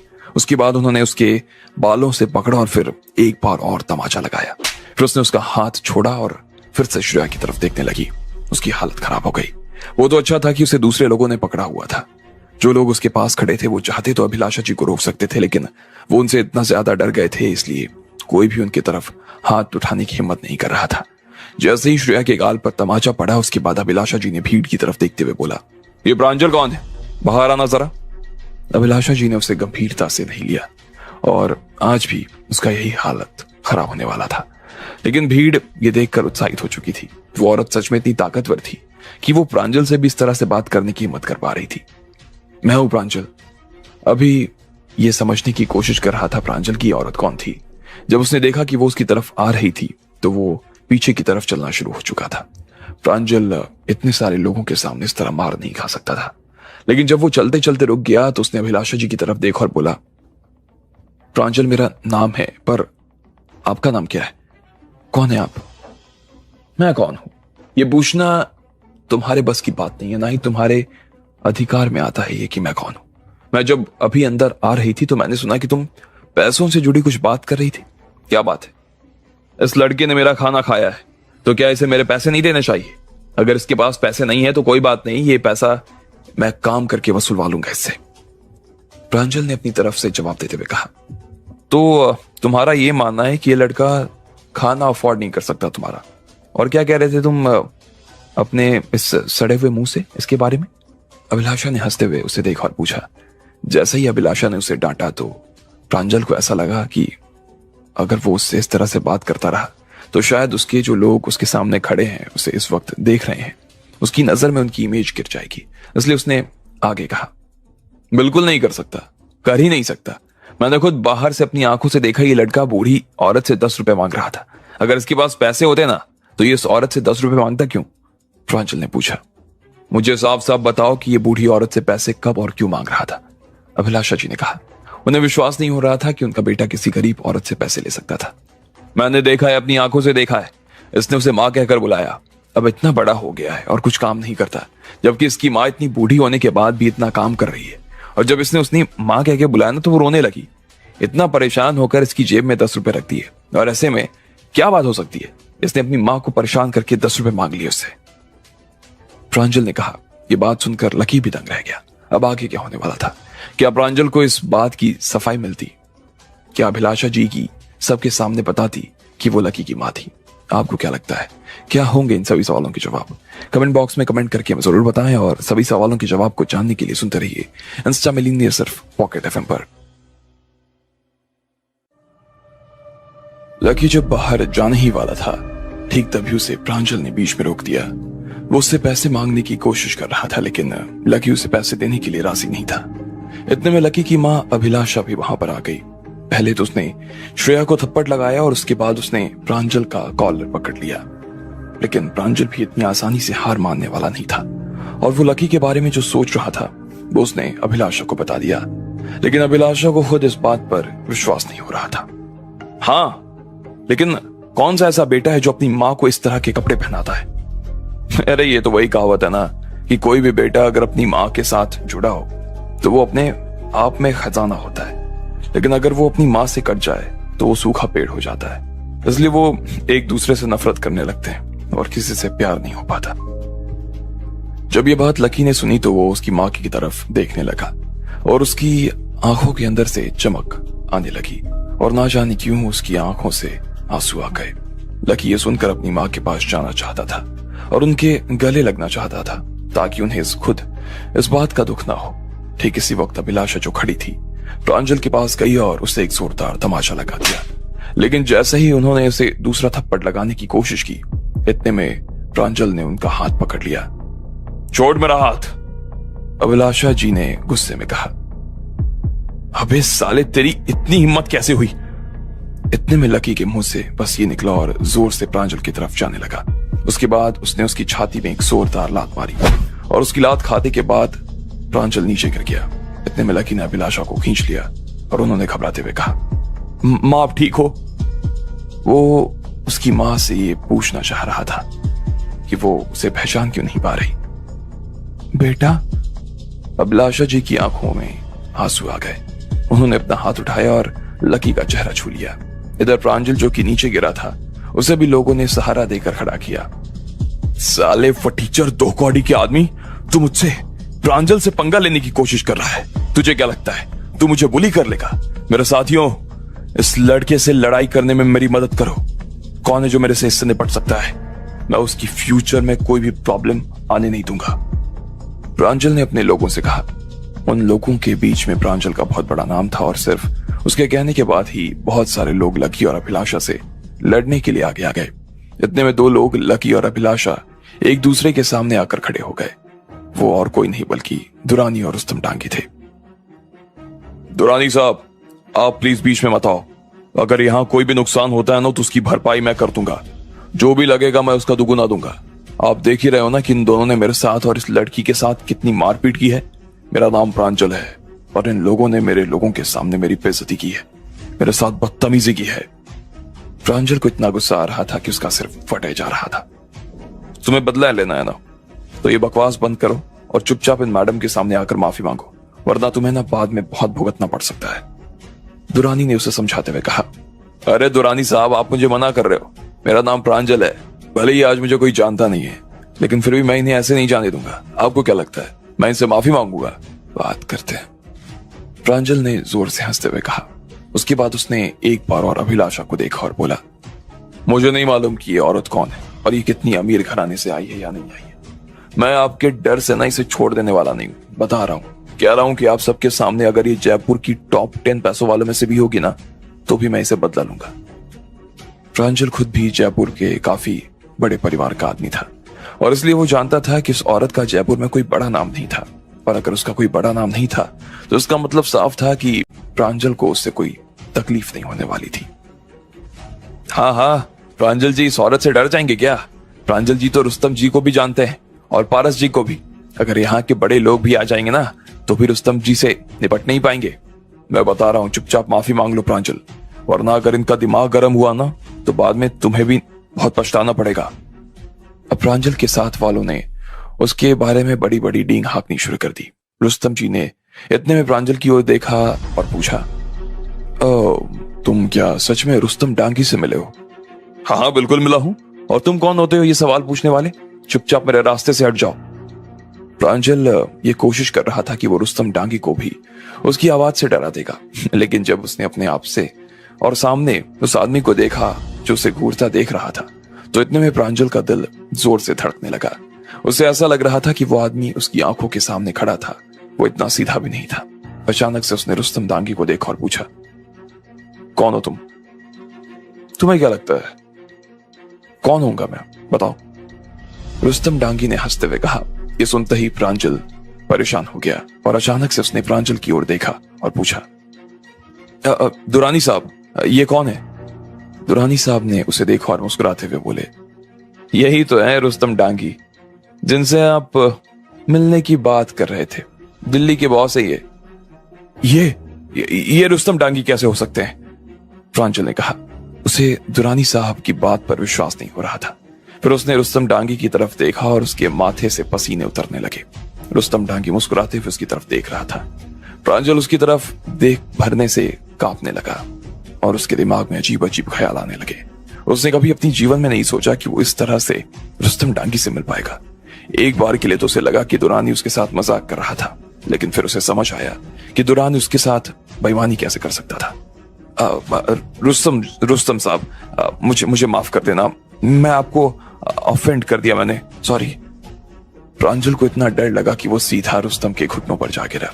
भले ही उसने कभी सोचा नहीं था कि रुस्तम के सामने वो ऐसे आएगा, लेकिन उसने रुस्तम डांगी के कारनामों के बारे में बहुत सुना था।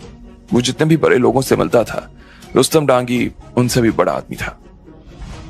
लोग उसके बारे में यही कहते कि उसने 10 से भी ज्यादा लोगों को मारा हुआ था। इसलिए वो रुस्तम डांगी से पंगा लेने के बारे में नहीं सोच सकता था। अगर रुस्तम ने उसे सबक सिखाने के बारे में सोच लिया तो उसके परिणाम के बारे में वो कल्पना भी नहीं कर सकता था। प्रांजल इस वक्त सिर्फ और सिर्फ रुस्तम डांगी का गुस्सा दूर करना चाहता था और उसके लिए उसे सबसे अच्छा तरीका यही लग रहा था कि वो उसके सामने घुटनों पर बैठ जाए। वो जैसे ही नीचे बैठा बाकी सब लोग उसकी तरफ देख रहे थे और उनका मुंह खुला का खुला रह गया। उन्हें विश्वास नहीं हो रहा था कि प्रांजल कभी रुस्तम डांगी से मिला ही नहीं था और वो इस तरह से इस आदमी के घुटनों पर क्यों बैठा हुआ था। क्या सच में वो आदमी जो उसके सामने खड़ा था वही रुस्तम डांगी था? बाकी लोगों ने जब अपने सामने ये नजारा देखा तो उनका दिल और तेजी से धड़कने लगा और उनके हाथ पैर कांपने लगे। प्रांजल जैसे ही नीचे बैठा बाकी सभी लोग भी उसके साथ नीचे बैठ गए। वो सब के सब डरे हुए और परेशान थे। रुस्तम सर, मुझे माफ कर दीजिए, मैं आपके बारे में जानता नहीं था, मैंने आपको देखा भी नहीं था और मैंने आपको बेकार में नाराज कर दिया। मैं गली के कुत्ते से भी खराब हूं। आप मारिए सर, मुझे प्लीज मारिए। प्रांजल ने अपने घुटनों पर आकर गिड़गिड़ाते हुए कहा, लेकिन रुस्तम ने उसे माफ नहीं किया बल्कि उसके सिर पर एक जोरदार लात मार दी। प्रांजल जोर से चिल्लाया और फिर से नीचे गिर गया। इसके बाद वो फिर से उठा और अपने घुटनों पर आते हुए बोला, आपने अच्छा मारा, मारो मुझे जिंदा मत छोड़ो। रुस्तम ने देखा कि वो अजीब सी हरकत कर रहा था और रुस्तम को भी ये देखकर अजीब लग रहा था। इसलिए रुस्तम डांगी ने अभिलाषा की तरफ देखते हुए उनसे पूछा, आप क्या कहती हैं, क्या करना चाहिए इसके साथ? अभिलाषा जी का गुस्सा इस वक्त थोड़ा शांत हो गया था। वो अपनी जगह से खड़ी हुई और धीरे से प्रांजल की तरफ बढ़ने लगी। प्रांजल का दिल अब और ज्यादा घबराने लगा। रुस्तम डांगी उस औरत की इतनी इज्जत कैसे कर सकता था? वो तो उनसे बड़ा था, फिर उनसे इस तरह से बात क्यों कर रहा था? आखिर कौन थी ये औरत? प्रांजल अभी तक घुटनों पर ही बैठा हुआ था। उसने अपना सिर भी जमीन पर टिका दिया। वो सुन पा रहा था कि 2 हील्स उसकी दिशा में आगे आ रहे थे। उसकी आवाज भी उसे अच्छी तरीके से सुनाई दे रही थी। कदमों की आवाज ऐसे आ रही थी जैसे उसकी मौत उसके पास आ रही हो और उसकी वजह से वो कांपता जा रहा था। ऊपर देखो। जैसे ही प्रांजल ने अभिलाषा जी की आवाज सुनी तो ना जाने उसका दिल उसके मुंह से बाहर निकलने को हो गया। हाँ। प्रांजल ने लड़खड़ाती हुई जुबान से कहा और फिर धीरे से अपना सिर उठा लिया। जैसे ही उसने अभिलाषा जी को मुस्कुराते देखा तो उसके चेहरे पर वैसे ही मुस्कान आ गई जैसे मालिक को देखकर नौकर को आ जाती है। अभिलाषा जी ने प्रांजल के बालों को पकड़ा और उसके चेहरे पर तमाचे जड़ने शुरू कर दिए। उन्होंने 4 से 5 थप्पड़ मारे उसे। अपना गुस्सा निकालने के बाद उन्होंने प्रांजल को छोड़ दिया। प्रांजल को उसका चेहरा ऐसा लग रहा था जैसे उसका चेहरा जल रहा हो। उसके कानों में जैसे ड्रम बज रहे हो। उसके चेहरे पर खून दुगनी रफ्तार से दौड़ रहे थे और अचानक से उसकी नाक से खून बहने लगा। प्रांजल ने उसे साफ किया और हाथों पर उसी का खून लगा था। मुझे माफ कर दो, मुझे माफ कर दो। प्रांजल पागलों की तरह चिल्लाया जा रहा था, लेकिन अब वो अभिलाषा जी से नजर मिलाने की हिम्मत नहीं कर रहा था। वो बस हाथ जोड़कर नीचे देख रहा था और अभिलाषा जी से माफी मांग रहा था। बाकी सब लोग जो प्रांजल की तरफ देख रहे थे वो खुद भी उसी की तरह नीचे बैठे बैठे माफ कर दो, हमें माफ कर दो कहे जा रहे थे। तुम लोग कितने बड़े गधे हो, तुम्हें यह नहीं मालूम कि तुम्हें माफी किससे मांगनी चाहिए, तुम्हें जिंदा रहना है या नहीं, अभिलाषा जी ने कहा। और उनकी बात सुनने के बाद वो सब डर गए। जितनी ताकत अग्रवाल परिवार के पास थी उसके हिसाब से तो वो इन 100 लोगों से अपने आप निपट सकती थी, लेकिन फिर भी अभी ये हो सकता था या नहीं हो सकता था इसका कोई भरोसा नहीं था। प्रांजल ने सबसे पहले अपनी तरफ से इस बात पर प्रतिक्रिया दी। उसने तुरंत अपना चेहरा लकी की तरफ घुमाया और बोला, लकी भाई, मुझे माफ कर दीजिए, मैं एक नंबर का गधा आदमी हूँ, प्लीज आपसे हमने जो भी कहा ना वो भूल जाइए सर। मेरी आपके सामने कोई औकात ही नहीं है, मैं तो गली का कुत्ता हूँ, माफ कर दीजिए मुझे। हाँ, हम सभी गली के कुत्ते हैं लकी भाई, हमें भी माफ कर दीजिए। लकी सर, हमने आपके साथ जो किया बहुत गलत किया, हमने आपको बहुत गलत नजरों से देखा। अब बताओ लकी, इन सब लोगों के साथ क्या करना चाहिए? अभिलाषा जी ने लकी की तरफ देखते हुए कहा, नहीं, मुझे लगता है कि इन्होंने अपने आप को उतना सुना लिया जितना सुनाना था। अब अगर ये आगे से ऐसा कुछ करने की कसम खाते हैं तो मुझे इनसे कुछ नहीं करना, माफ कर देना चाहिए, लकी ने कहा।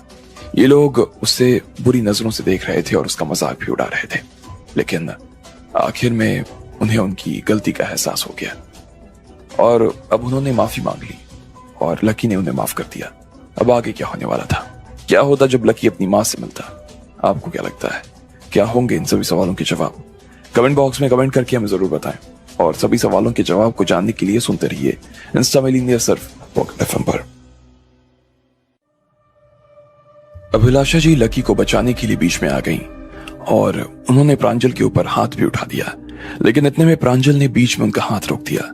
लकी को इस बात पर बहुत गुस्सा आया और उसने प्रांजल की छाती में लात मार दी। प्रांजल जब उसे पीटने के लिए उठने लगा तो उसने देखा कि रुस्तम डांगी बीच में आकर खड़े हो गए। वो किसी भी हाल में रुस्तम के खिलाफ नहीं जा सकता था और इसलिए ना सिर्फ प्रांजल बल्कि उसके साथ वाले लकी से माफी मांग रहे थे। लकी को उनसे आगे और कुछ नहीं चाहिए था।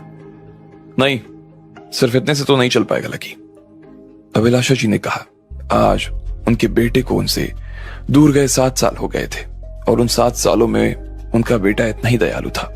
प्रांजल ने उनके बेटे की बेइज्जती की थी और फिर भी लकी उन्हें इतनी आसानी से छोड़ दे रहा था, लेकिन उसकी माँ इतनी आसानी से उन्हें जाने देने वाली नहीं थी। अभिलाषा जी ने उन डिशेस की तरफ देखा जो टेबल के ऊपर रखी हुई थी और अचानक से उनके दिमाग में एक आइडिया आया।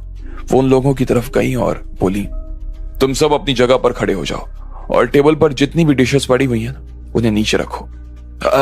जी अभी करते हैं। प्रांजल ने जैसे ही अभिलाषा की बात सुनी तो उसने तुरंत अपने लोगों को काम पर लगा दिया और अगले 2 मिनट में वो सारी डिशेस नीचे जमीन पर आ गईं।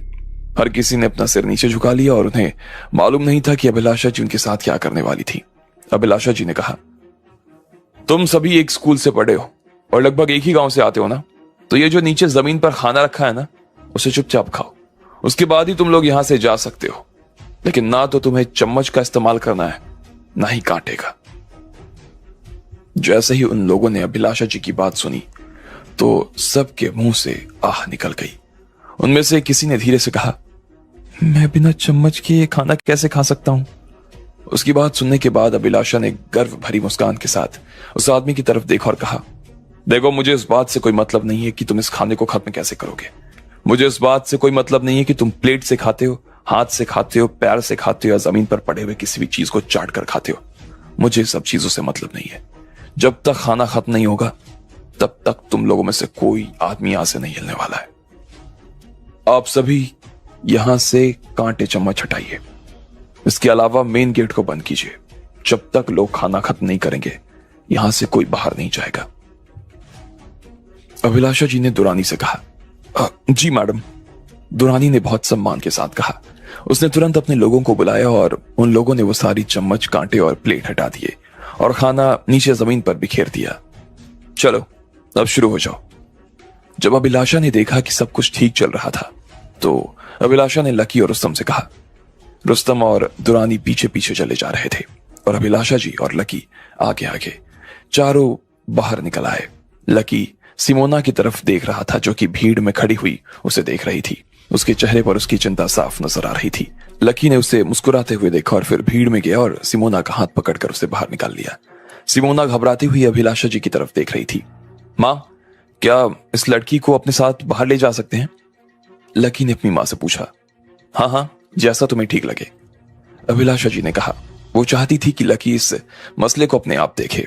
भले ही सिमोना भीड़ में खड़ी थी और अभिलाषा जी को लग रहा था कि उसने भी लकी के बारे में वैसे ही बात की थी जैसे बाकी लोगों ने की थी, लेकिन फिर भी उसे ऐसा लगा कि अगर लकी ऐसा कुछ चाह रहा था तो कुछ सोच समझ कर ही चाह रहा होगा। Thank you lucky, thank you so much. Simona ने पहले लकी को और फिर उसकी मां को शुक्रिया कहा। वो सच में लकी की इस हरकत से काफी खुश थी। वो चुपके से लकी को देख रही थी और उसने पाया कि लकी भी उसकी तरफ देखकर मुस्कुरा रहा था। अचानक से सिमोना को लगा कि लकी सच में काफी अच्छा इंसान था और वो भी उसे देखकर मुस्कुराने लगी। वो मुस्कान नहीं रोक पाई। जैसे ही वो लोग बाहर निकले तो अभिलाषा ने कुछ देर के लिए सिमोना से कुछ बात की और फिर उसे दुरानी के साथ भेज दिया कि वो लोगों का ध्यान रख सके। उसके बाद वो लकी को रुस्तम के साथ अपने केबिन में ले आई और जैसे ही वो लोग अंदर दाखिल हुए अभिलाषा जी ने लकी को जोर से गले लगा लिया। लकी भी आज सालों बाद अपनी मां को गले से लगा पाया था। मेरा बच्चा, उसकी मां ने कहा और लकी का चेहरा देखने लगी। उन दोनों की आंखों से आंसू आ रहे थे और वो दोनों डबडबाई हुई आंखों से एक दूसरे को देखे जा रहे थे। उनकी आंखें थी कि थकने का नाम नहीं ले रही थी और उन दोनों के मन में एक दूसरे के लिए क्या चल रहा था वो शब्दों में बयां नहीं हो सकता था। एक बार के लिए तो वो दोनों एक दूसरे को पहचान ही नहीं पाए। पहचानते भी कैसे? वो दोनों ही एक दूसरे को इतने सालों बाद जो देख रहे थे। अगर वहां रुस्तम नहीं होता तो वो एक दूसरे को बताते कि उनके दिल में उनके लिए कितना दर्द महसूस हो रहा है। लेकिन इधर रुस्तम ने जब उन दोनों को इस तरह से देखा तो उसने अपनी आंखों को एक तरफ घुमा लिया और वो भी अपने आंखों से आंसू पोंछने लगा। लकी, देखो बेटा, रोने की जरूरत नहीं है, वरना रुस्तम जी तुम्हारा मजाक उड़ाएंगे। थोड़ी देर बाद अभिलाषा जी लकी को छेड़ रही थी और उनकी आंखों भी सूख गई। वो बस लकी की तरफ देखकर मुस्कुरा रही थी। अरे अरे नहीं मैडम, आप भी क्या बात कर रही हैं? आप दोनों को इस तरह सालों बाद देखकर कितना अच्छा लग रहा है, मैं आपको बता नहीं सकता। रुस्तम डांगी ने एक धीमी सी मुस्कान के साथ कहा। अरे रुस्तम जी, कैसे हैं आप? बड़े दिनों बाद मुलाकात हुई आपसे। लकी ने उसकी तरफ देखते हुए कहा। मैं ठीक हूं, लेकिन क्या करता, मजबूरी में था, इसलिए आपका फोन नहीं उठा सका। ऊपर से ऑर्डर आया हुआ था कि हम लोग आपका फोन नहीं उठाएंगे और ना ही आपकी किसी तरह की कोई मदद करेंगे। मुझे उम्मीद है कि आप हम लोगों को माफ कर देंगे। जब रुस्तम को याद आया कि लकी उसे फोन पर फोन किए जा रहा था, लेकिन वो उसका फोन उठा नहीं रहा था, तो रुस्तम को इस बात से बड़ी गिल्ट महसूस होने लगी। और यहां आने से पहले उसे समझ नहीं आ रहा था कि वो लकी से नजर कैसे मिलाएगा। अरे ऐसा कुछ नहीं है रुस्तम जी, मैं समझ सकता हूं, लकी ने भी मुस्कुराते हुए जवाब दिया। इधर अभिलाषा जी लकी को और रुस्तम को अपने साथ खाने के लिए बैठा ली। लकी ने वैसे भी काफी दिनों से कुछ अच्छा खाना नहीं खाया था। जैसे ही उसने देखा कि उसके सामने इतना सारा अच्छा खाना लगा हुआ था तो वो अपने आप को रोक नहीं पाया। अरे धीरे धीरे खाओ, इतनी भी जल्दी क्या है? कोई तुमसे तुम्हारा खाना छीनने थोड़ी आ रहा है। जिस तरह से अभिलाषा जी ने लकी को खाते हुए देखा तो उनसे रहा नहीं किया और उन्होंने कहा। वो समझ गई थी कि लकी ने काफी दिनों से कुछ अच्छा खाया नहीं था। लकी, मैं जो कह रही हूं उनसे अच्छे से सुनो और राधिका को ढूंढना बंद कर दो। अभिलाषा जी ने लकी की तरफ देखते हुए कहा। वो जानती थी कि अगर लकी राधिका को ढूंढना बंद नहीं करेगा तो लकी के ऊपर से परिवार वाले बैन नहीं हटाने वाले थे, और जब तक उसका बैन नहीं हटता तब तक उसके हालात सुधरने वाले नहीं थे। लकी ने धीरे से अपना सिरना में हिलाया और कहा, नहीं, उसकी जरूरत नहीं है, मुझे वो मिल चुकी है, लेकिन वो मुझे पहचानने से मना कर रही है। मैं उसके साथ ही रहना चाहता हूं मां, मैं उसके बिना नहीं रह सकता, बिल्कुल नहीं, लकी ने कहा। जैसे ही लकी ने यह खबर सुनाई तो इसे सुनकर रुस्तम दंग रह गया। उसे मालूम था कि परिवार ने लकी के ऊपर बैन सिर्फ इसलिए लगाया था क्योंकि वो राधिका को ढूंढ रहा था, लेकिन अब जब राधिका मिल चुकी थी तो फिर लकी पर से बैन हटा देना चाहिए था। रुस्तम के दिमाग में यही चल रहा था और वो जल्द से जल्द ऊपर फोन लगाने की सोच रहा था। पागल बच्चे, मैंने सुना है कि वो गांव की एक लड़की है। तुम्हें क्या लगता है कि हमारे परिवार में किसी ऐसी लड़की को एक्सेप्ट करने वाले हैं जो इस तरह की बैकग्राउंड से आती है? ये स्वर्ग से ज्यादा मुश्किल है बेटा, स्वर्ग जाने से ज्यादा। तुम क्या चाहते हो कि तुम परिवार से अपना हाथ छुड़वा लो? नहीं बेटा, अभिलाषा जी ने लकी की तरफ देखते हुए कहा। जैसे ही उन्होंने लकी से यह बात की तो उन्हें दुख होने लगा। वो जानती थी कि लकी जो पाने की कोशिश कर रहा था उसे पाने के लिए उसकी बस की बात नहीं थी। ऐसे में वो अपने बेटे का अपनी आंखों के सामने नुकसान होते हुए नहीं देख सकती थी। लेकिन जब उन्होंने देखा कि रुस्तम भी वहीं बैठा था तो फिर चुप हो गई। वो बस घबराई हुई वो लकी की तरफ देखे जा रही थी। लकी ने इस पोजीशन को पाने के लिए 7 सालों तक मेहनत की थी। ना उसने भूख देखी, ना प्यास, ना धूप, ना छाव।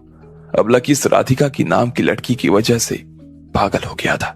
वो खुद अपने लिए मुसीबत क्यों खड़ी कर रहा था? अभिलाषा जी को यह समझ नहीं आ रहा था। वो इन चक्करों में अपना सब कुछ बर्बाद भी कर सकता था। राधिका जी समझ गई थी कि बिल्कुल किसी भी तरीके से लकी को राधिका के नाम से पीछा छुड़वाना होगा। और तभी लकी ने कहा, मां, आप भी तो एक अमीर परिवार से आई थी ना, और रही बात परिवार को मनाने की तो उसकी जिम्मेदारी आप मेरे ऊपर छोड़ दीजिए ना, मैं देख लूंगा। अगर मुझे राधिका मिल जाएगी तो बाकी चीजों को कैसे करना है, किस तरह लड़ना है, वो मुझे आता है। आपने ही मुझे बचपन में सिखाया था। अगर कोई चीज तुम्हें पसंद आ जाए तो उसे कसकर पकड़ लेना चाहिए और किसी भी हाल में ना छोड़ना नहीं चाहिए। राधिका मां मेरे लिए वैसी है, मैं उसे नहीं छोड़ सकता। और आपको ये पता भी है ना कि मैं आपसे झूठ नहीं बोलूंगा, नहीं बोलता हूं ना मैं, लकी ने मुस्कुराते हुए कहा। पागल बच्चे। अभिलाषा जी को लकी की बात सुनकर हंसी आ गई और उन्होंने उसे डांट दिया। फिर जब उन्होंने देखा कि लकी भी उनकी तरफ देखकर हंसता जा रहा था तो आखिर में उन्होंने रुस्तम की ओर देखा और कहा, रुस्तम जी, आपने लकी से बचपन में ऐसा ही कह रहा था, मैं जानती हूं कि इसने राधिका के बारे में पहले से बात बता रखी है और वहां आइलैंड पर भी ये आपके लिए अपने दादाजी के सामने तक खड़ा हो गया था। अब क्या आप इस बात को कंसीडर नहीं कर सकते जो मैंने आपसे कहा? अभिलाषा जी ने रुस्तम जी से कहा था कि वो छुप छुप कर ही सही लेकिन लकी की मदद कर दें ताकि उनके दिल को थोड़ी सी तो राहत रहे। लेकिन रुस्तम जी अपने आप से लोहे से कम नहीं थे। उन्होंने तुरंत मना कर दिया था। वो देख पा रहे थे कि लकी की हालत सच में काफी खराब थी और खुद भी वो इसे इस हालत में देखकर डरा हुआ महसूस कर रहे थे, इसलिए वो शायद भावनाओं में बहने लगे। रुस्तम जी बहुत ही मुश्किल में फंस गए और बहुत ही फंसा हुआ महसूस करने लगे। एक तरफ लकी की ऐसी हालत थी और दूसरी तरफ परिवार का आदेश। डांगी को खुद भी समझ में नहीं आ रहा था कि वो किसका साथ दे और किसका साथ ना दे। अगर वो एक को पकड़ता तो दूसरे का हाथ छूट जाता। डांगी अपने जीवन की सबसे बड़ी असमंजस में था। माँ छोड़िए ना, जाने दीजिए, आप रुस्तम जी को परेशान मत कीजिए। मैं जैसे भी जी रहा हूं ना, अच्छे से जी रहा हूं, बहुत खुश हूं। मैं अपनी तरफ से पूरी कोशिश कर रहा हूं कि मैं आराम से जी सकूं। अपनी तरफ से मैं आपको इस बात का पूरा भरोसा दिलाता हूं कि मैं जल्द से जल्द आपकी बहू को आपके सामने लेकर आऊंगा और हमारा ये वनवास ना बहुत जल्दी खत्म होगा। लकी ने मुस्कुराते हुए कहा। अब आगे क्या होने वाला था? क्या लकी सच में राधिका को याद दिला पाता कि वो राधिका थी, या उससे पहले राधिका उसके हाथों से निकल जाती? आपको क्या लगता है, क्या होंगे इन सभी सवालों के जवाब? कमेंट बॉक्स में कमेंट करके हमें जरूर बताएं और सभी सवालों के जवाब को जानने के लिए सुनते रहिए मिलियनेयर सिर्फ पॉकेट एफएम पर। लकी ने सबको माफ कर दिया था। वो सिमोना को अपने साथ में लेकर अपनी माँ और रुस्तम के साथ में वहां से बाहर आ गया था। बड़े सालों के बाद अभिलाषा जी लकी से मिल रही थी और उन्हें इस बात की बड़ी खुशी हो रही थी, लेकिन अपने बेटे की हालत देखकर वो काफी परेशान थी और इसलिए वो चाह रही थी कि लकी राधिका का चक्कर छोड़ दे। लेकिन लकी इस बात पर अड़ा था कि वो राधिका के अलावा और किसी से प्यार नहीं करता था और एक दिन वो उसे अपने घर की बहू बनाकर ही रहेगा। अभिलाषा जी को एक बार के लिए लगा कि वो मजाक कर रहा था, लेकिन जब उन्होंने उसकी आंखों में देखा तो वो जान गई कि सच में लकी राधिका से बहुत प्यार करता था और इसलिए वो अब आगे इस मामले में कुछ कहना नहीं चाहती थी। इसके अलावा वो ये भी जान गई थी कि रुस्तम जिस तरह का आदमी था वो परिवार के खिलाफ नहीं जा सकता था और ना ही परिवार के नियम तोड़ने वाला था। वो चाहता तो बहुत था, लेकिन वो लकी की मदद नहीं कर सकता था। अगर ऐसे में वो बार बार रुस्तम से ये कहती कि वो लकी की मदद कर दें तो लकी के सिर पर उसके एहसान चढ़ने का ही काम करने वाली थी और वो सच में अब लकी को किसी भी एहसान के तले दबाना नहीं चाहती थी। रुस्तम जी, अब मैं जरा अकेले में अपने बेटे से थोड़ी देर के लिए बात करना चाहती हूँ, अभिलाषा ने कहा। ओह जी जी मैम। रुस्तम जी अपनी जगह से खड़े हुए और फिर दरवाजे से बाहर जाने लगे, लेकिन इससे पहले वो बाहर जाते इतने वो फिर से घूमे और बोले, मैडम वैसे तो परिवार ने मुझे कह दिया है कि आप लकी सर की कोई मदद नहीं करें, लेकिन आप दोनों यहाँ और एक दूसरे से मिल भी रहे। कोशिश करना कि आपकी मुलाकात जल्द खत्म हो जाए और आप दोनों की कोई भी बात यहां से बाहर ना जाए। रुस्तम डांगी लकी के परिवार के साथ पिछले 30 सालों से काम कर रहा था। वो जानता था कि उसके परिवार के प्रतिनिधि कितने नाजुक थे। उनसे निपटना बहुत मुश्किल था और ऐसे में अभिलाषा जी ऐसा कुछ न कर बैठे जिसकी वजह से कल को लकी के लिए समस्या खड़ी हो जाए। मान लो कि वो बाहर गया तो पीछे से कहीं कोई उसे अपना कार्ड न दे दे। इससे लकी की अभी की समस्या दूर हो सकती थी, लेकिन अगर परिवार वालों को कुछ पता चलता तो ऐसे में लकी और अभिलाषा दोनों के लिए ही दिक्कत खड़ी हो सकती थी। आप चिंता मत कीजिए रुस्तम जी, मैं आपकी चिंता को समझती हूँ और ऐसा कुछ नहीं करने वाली जिसकी वजह से मेरे और मेरे बेटे के ऊपर किसी तरह की समस्या खड़ी हो, अभिलाषा जी ने मुस्कुराते हुए कहा। जैसे ही रुस्तम वहां से बाहर निकला, अभिलाषा का चेहरे गुस्से से तन गया। उन्होंने तुरंत अपने फोन के पीछे पड़े हुए अपने कार्ड को देखा जिसमें 10 करोड़ रुपए रखे थे। वो एक पल के लिए तो उसे देखती रही, लेकिन फिर उन्होंने उसे देखा नहीं। वो लकी के लिए किसी भी तरह की मुसीबत खड़ी नहीं करना चाहती थी। फिर थोड़ी देर तक लकी और उसकी माँ अपनी अपनी जिंदगी के बारे में बात करने लगे। वो साथ में खाए जा रहे थे और अपने वक्त के मजे ले रहे थे। भले ही वो बीच में काम की बात भी कर रहे थे, लेकिन फिर भी लकी को काफी मजा आ रहा था। साथ में उसकी माँ भी इतने सालों बाद लकी से मिलकर अच्छा महसूस कर रही थी। खाना खाने के दौरान लकी ने अभिलाषा जी को बताया कि वो अभी थोड़े दिन और यहीं जयपुर में ही रुकने की सोच रहा था और उसे वापस दिल्ली जाने में अभी कोई दिक्कत नहीं थी और न ही जल्दी। उन्होंने इस बात की चिंता भी थी कि कहीं वो राधिका के चक्कर में अपनी पढ़ाई का नुकसान न कर दे, इसलिए वो लकी का एडमिशन वहीं किसी यूनिवर्सिटी में कराने की सोच रही थी। पहले उन्होंने जिस यूनिवर्सिटी का नाम लिया, लकी को यूनिवर्सिटी तो अच्छी लग रही थी, लेकिन फिर उसने अपना एडमिशन राधिका की यूनिवर्सिटी में कराने का सोच लिया ताकि वो अपनी पढ़ाई भी पूरी कर सके और साथ में राधिका को भी मना सके। थोड़ी ही देर में उन्हें लगा कि उन्हें बात करते हुए अब बहुत ज्यादा देर हो गई। उन दोनों का खाना खत्म हो गया था और अब अभिलाषा जी के जयपुर के रवाना होने का वक्त आ चला था। उन्हें खुद बहुत काम थे और इसलिए एक और दिन यहां रुकना उनके लिए मुनासिब नहीं था। रुस्तम डांगी लकी और अभिलाषा जी के साथ पीछे पीछे चला आ रहा था। वो लोग होटल से बाहर आ गए थे। इससे पहले कि अभिलाषा जी वहां से निकलती, वो लकी को अपने साथ ले आई और प्रांजल और बाकी लोगों को देख आई। सब लोग नीचे जमीन पर बैठे थे और कोई अपने हाथ से खा रहा था तो कोई अपनी जीभ से। हर किसी के मुंह पर सब्जियां और बाकी चीजों के दाग लगे थे और सबके कपड़े खराब होने लगे थे। उन सब लोगों की हालत जानवरों से कम नहीं लग रही थी। अभिलाषा जी और बाकी लोगों ने ये नजारा दरवाजे से बाहर ही देखा था। वो लोग उसमें अंदर नहीं जाना चाहते थे, इसलिए वो लोग वहां से बाहर निकल आए। उसकी माँ अपने साथ में एक बड़ी सी गाड़ी लेकर आई थी। क्या बात है माँ, आप ये रोल्स रॉयस कहां से लेकर आ गई? अरे ये हमारी नहीं है, हमारे एक नए पार्टनर ने भेजी है। वो चाहता था कि मैं इसे देख लूं, फिर शायद वो मुझे एक ऐसी गिफ्ट कर देगा। वैसे रुस्तम जी, मैं गाड़ी नहीं चला पाऊंगी, रात में मुझे देखने में दिक्कत होती है। क्या आप मेरी गाड़ी के लिए? अभिलाषा जी के मुंह से ये बात सुनकर लकी हैरान रह गया। उसे ये बात अच्छी तरह से मालूम थी कि उसकी माँ की आंखें एकदम अच्छी थी और उन्हें आज तक आंखों से जुड़ी तो कोई शिकायत नहीं हुई थी। तो फिर ऐसे में वो रुस्तम से झूठ क्यों बोल रही थी? उसे लग रहा था कि शायद उसकी माँ को गाड़ी चलाने में आलस आ रहा था। जी मैं चला लूंगा, रुस्तम जी ने कहा और वो ड्राइवर की सीट पर बैठने वाले थे। अरे रुको 1 मिनट। अभिलाषा जी ने अचानक से रुस्तम को पीछे से पकड़ा और उसे रोक लिया। फिर वो शर्मा कर मुस्कुराते हुए बोली, वो क्या है ना कि मैं इस गाड़ी में काफी दिनों से चली आ रही हूँ और कभी कभी इसमें आराम भी कर लेती हूँ, इसलिए इसे साफ नहीं किया। अंदर बहुत ही गंदगी है, मैं इसे एक बार साफ कर देती हूँ ताकि आपको कोई दिक्कत ना हो। इसके बाद उन्होंने मुस्कुराते हुए रुस्तम को देखा और फिर अंदर चली गई। भले ही अभिलाषा की उम्र 40 से ज्यादा थी, लेकिन वो आज भी उतनी ही सुंदर लगती थी जितनी कि जवानी के दिनों में। वो अभी भी बहुत लोगों को लुभा सकती थी, इसलिए जैसे ही रुस्तम ने उसकी मुस्कान देखी तो वो खुद भी अंदर के लिए एक बार के लिए उनके सामने बिछ गया। फिर जब उसने देखा कि लकी उसकी तरफ देख रहा था तो एक बार के लिए रुस्तम को खांसी आ गई और मारे शर्म के उसने अपनी नजर नीचे कर ली। थोड़ी देर बाद में अभिलाषा जी अपनी गाड़ी से नीचे उतर आई और लकी और रुस्तम ने देखा कि उनके पास में 2 थैले भरकर कचरा पड़ा हुआ था। रुस्तम ये देखते ही चौंक गया और वो बस अभिलाषा जी की तरफ देख रहा था। इतनी छोटी गाड़ी में इतना कचरा कहां से आ सकता था? उसे ये बात समझ नहीं आ रही थी। लकी, मैं जरा जल्दी में हूं, क्या तुम ये कचरा फेंकने में मेरी मदद करोगे? अगर मैं फेंकने जाऊंगी ना तो वहां पर क्या फेंकूंगी मालूम नहीं पड़ेगा, और फिर शायद यहाँ से डस्टबिन भी दूर है। ऐसे में तुम कचरा फेंक देना और उसे थोड़ा ध्यान से देखना कि किसमें क्या है, और जिस डस्टबिन में का कचरा हो ना उसमें ही डालना, अभिलाषा ने कहा और वो दोनों थैली लकी को थमा दी। चलिए रुस्तम जी, हमें भी अब निकलना चाहिए, देर हो रही है। इसके साथ ही अभिलाषा जी ने लकी का हाथ हिलाकर गुड बाय कहा और रुस्तम डांगी अपनी गाड़ी में बैठकर उनके साथ रवाना हो गया। जब तक गाड़ी लकी की आंखों के सामने से ओझल नहीं हो गई तब तक लकी का दिमाग फिर से अपनी सही जगह पर नहीं आ पाया। उसने वो दोनों थैलियां उठाई और उन्हें फेंकने के लिए वो डस्टबिन के पास गया। उसने देखा कि वहां पर सूखा कचरा और गीला कचरा दोनों अलग अलग डस्टबिन रखे हुए थे। वैसे तो लकी का मन कर रहा था कि वो सारा कचरा किसी एक ही में डाल दे, क्योंकि उसे देखने में वहां कोई कुछ ऐसा दिख नहीं रहा था।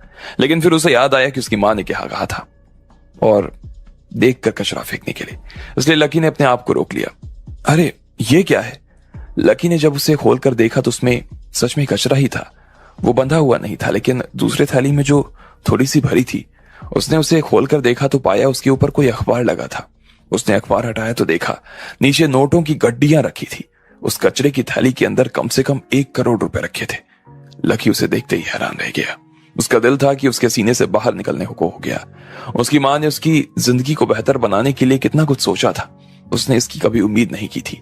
उसे कचरे के ढेर में इतना सारा पैसा मिल जाएगा। ठीक इसी वक्त उसे अपने फोन पर अपनी मां का मैसेज मिला, तुमने कचरा फेंक दिया ना? अगर फेंक दिया हो तो घर जाओ और जाकर आराम से आराम करो। वो खुद भी जानता था कि उसकी मां के ऊपर परिवार किसी भी तरह की इन्वेस्टिगेशन कर सकते थे, इसलिए वो जवाब बहुत सतर्कता से देने वाला था।